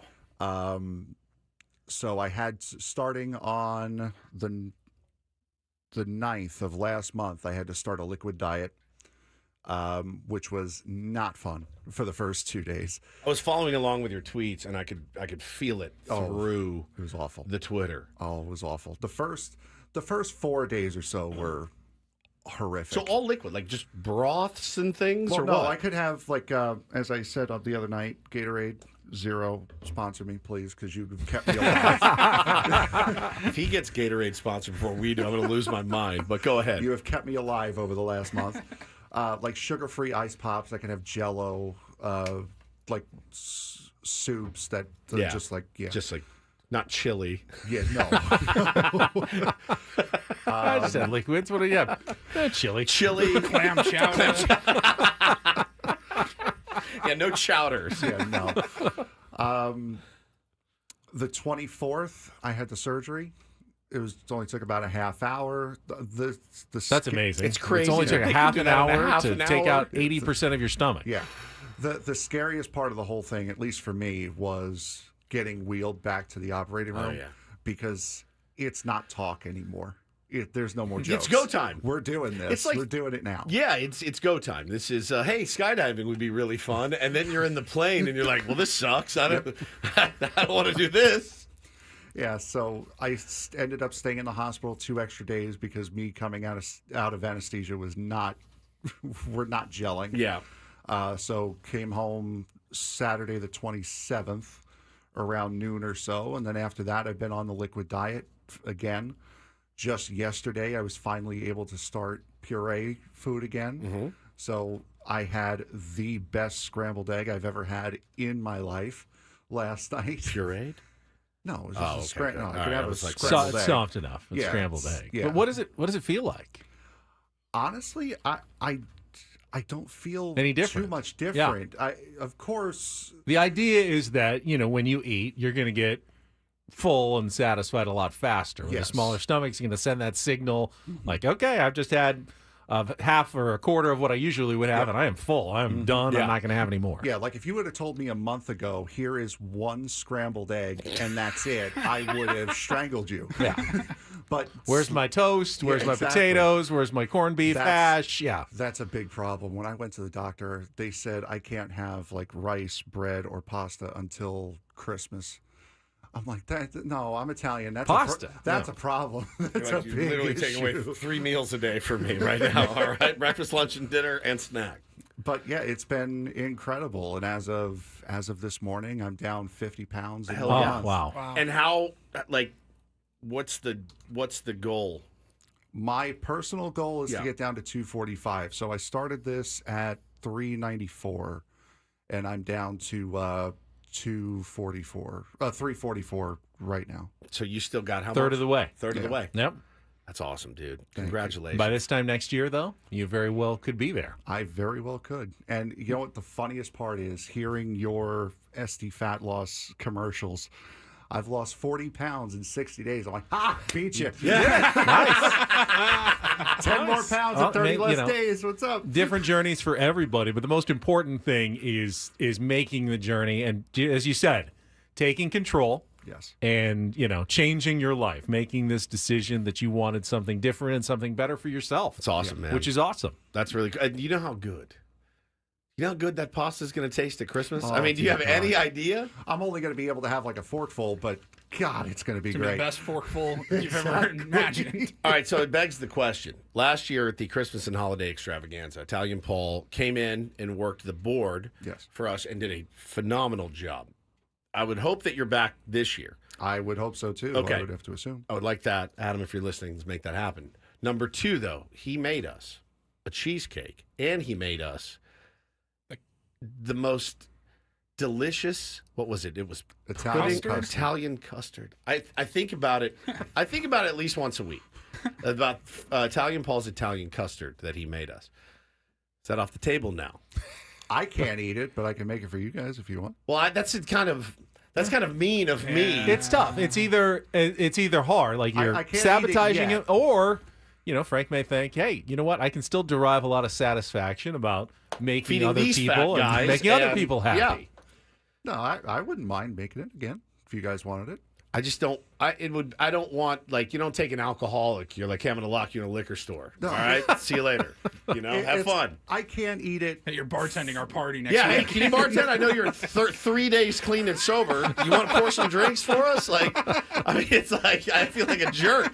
What I would hate to see, I'd hate to come in here on a break and see Italian Paul sucking out custard out of the, If you guys were doing a Christmas show in like February, I would be able to eat. You would be able to eat but it, okay. I can't. We're not going to push be the able Christmas to show at the for time. you. All right.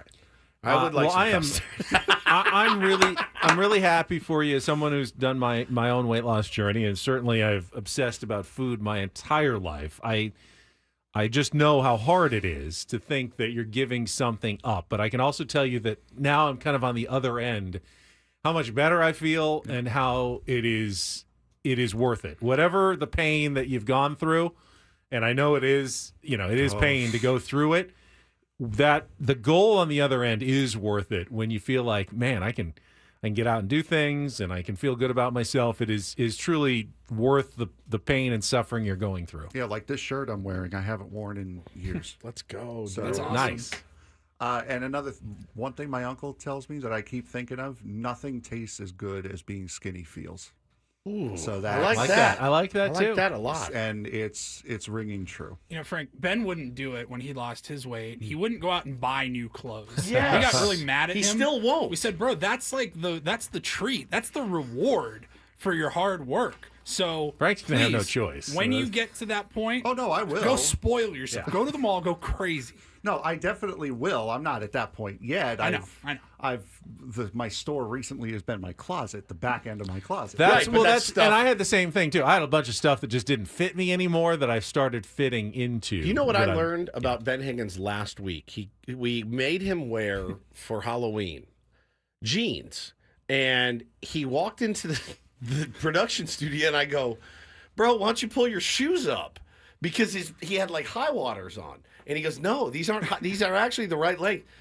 They don't fit over my calves. Regular jeans. So he had to lean down, pull his, and I go, oh my God, they are regular length. He goes, everything's skinny jeans. To me. Every pair of jeans he wears is a pair of skinny jeans. Tapered, skinny. Yeah, it doesn't matter. You look like the Kings of Leon I need the year 60s, 2000. I need 60s bell bottoms, essentially. It's to fit the over my only thing legs. that will fit him. Now, how are your thighs are just normal? Fairly normal. Yeah. But it's just the calves. They just ride right up. They're doing it here with my sweatpants. I just keep moving up, and I got. I mean, it's truly. I was like, bro, you can't be wearing high waters around here, man. He's like, they're not, and you had to yank them down over his giant bulbous calf. 10 times a day. Just have to push the bell bottoms the would be down. a good player for you. Maybe I'll get you They some never for came Christmas. back. Everything comes them. back. Yeah, you can wear bell them. bottoms. Bell bottoms are back. Absolutely. I was never really alive for when they were a fad. The Black so. Crows still wear bell bottoms. So if I bought you a pair, would you wear them? Bell bottoms. I would like to see it. Seems. If you wear them on the news, I'll Yeah, give exactly. you $500. If I show up on set, I'll give you $500 to wear them on the news or at a live shot somewhere. do I have to change my name to Moon Unit Higgins as I well? would love it. I would love it, dude. Well, Frank, congratulations. We're so proud of you, dude. Man. Thank you. Have a good show today with Annie and Elston, and have a good weekend as well. Thank you Thank you, very buddy. much. You guys too. Appreciate you. Very impressed. Very Yeah. impressed. Glad we were able to share Frank's story, and so impressed the that other he's thing, willing to share his that's story what as I well. was going to say, man. It takes a tremendous amount of heart and guts to share that stuff on the air. It's not easy, and to share it online as well. And Now, I real think quick, one more time before you go. We had a listener just DM me, says, where did Italian Paul have his surgery, and what was the doctor's name? Delmar, what was it? Dr. Sunil Boyrul at Old Delmar Surgical. It's Old up in La Delmar. Jolla by. come on down to Old Delmar Surgical, where the turf meets the surf. Might rather have New Delmar Surgical myself, but that's fine. I think they mean Old Delmar in terms of like OLDE. the old area. Yeah, like ye oldie It's Delmar. it's The up ye by oldie surgery shopping. It's right next to the ye old candy shop. shopping. it's Ye up by old surgical center. it's up by UCSD. Like so on the 5, it's There's Genesee Avenue. no leeches involved. No, there Man, were this no. is pure cocaine. Take some of this. No, there Excuse were- me? very modern place. That All right. very modern place. Very modern ye olde Scripps. Down here at Old Del Mar. Come on down, where the turf meets the surf. Scripps Medical is loving No more this surf right now. or turf for you, Frankie. Holy crap. That was gold. Oh. Pure gold. I say, man, behind the scenes, we'll pull the curtains back. We had nothing. nothing Zero. planned for our 9 o'clock hour today. And I think it might have been one of our best 9 o'clock hours we've ever We had. didn't have much planned for 6, 7, 8. To be honest, today, going into the holiday weekend like most people do on a Friday, you're just trying to get to the end of the day. But it was a fun show. All right. Monday is Veterans Day. Yes. Shout out to all the veterans, certainly. Do you say Happy Veterans Day? You do. Yeah. It's Okay. not Memorial Day. Okay. Happy Veterans Day. Happy to Veterans everybody. Day. Okay. Remember, Paulie, it's still not a cause for celebration like Memorial Day is for you. We don't have time for things Ben likes, but I like Italian Paul. I like Italian Paul, too. We'll throw that one out there for everybody. Annie and Elston will be coming up next. Yeah, we will be back Tuesday morning at 6 a.m. We'll see if anything happens this weekend with the San Diego Padres in the wake of the general managers' meetings. We'll certainly have plenty of football and other stuff to talk about when we rejoin you Tuesday morning at 6 a.m. But you guys have a great weekend. That's it. You too, Enjoy it. Woodsy. For Paul Reindl, for Stephen Woods, I'm Ben Higgins. Please have a safe and happy Veterans Day weekend, and we'll talk to you on Tuesday here on San Diego's #1 sports station, 97.3 The Fan. So long, everybody.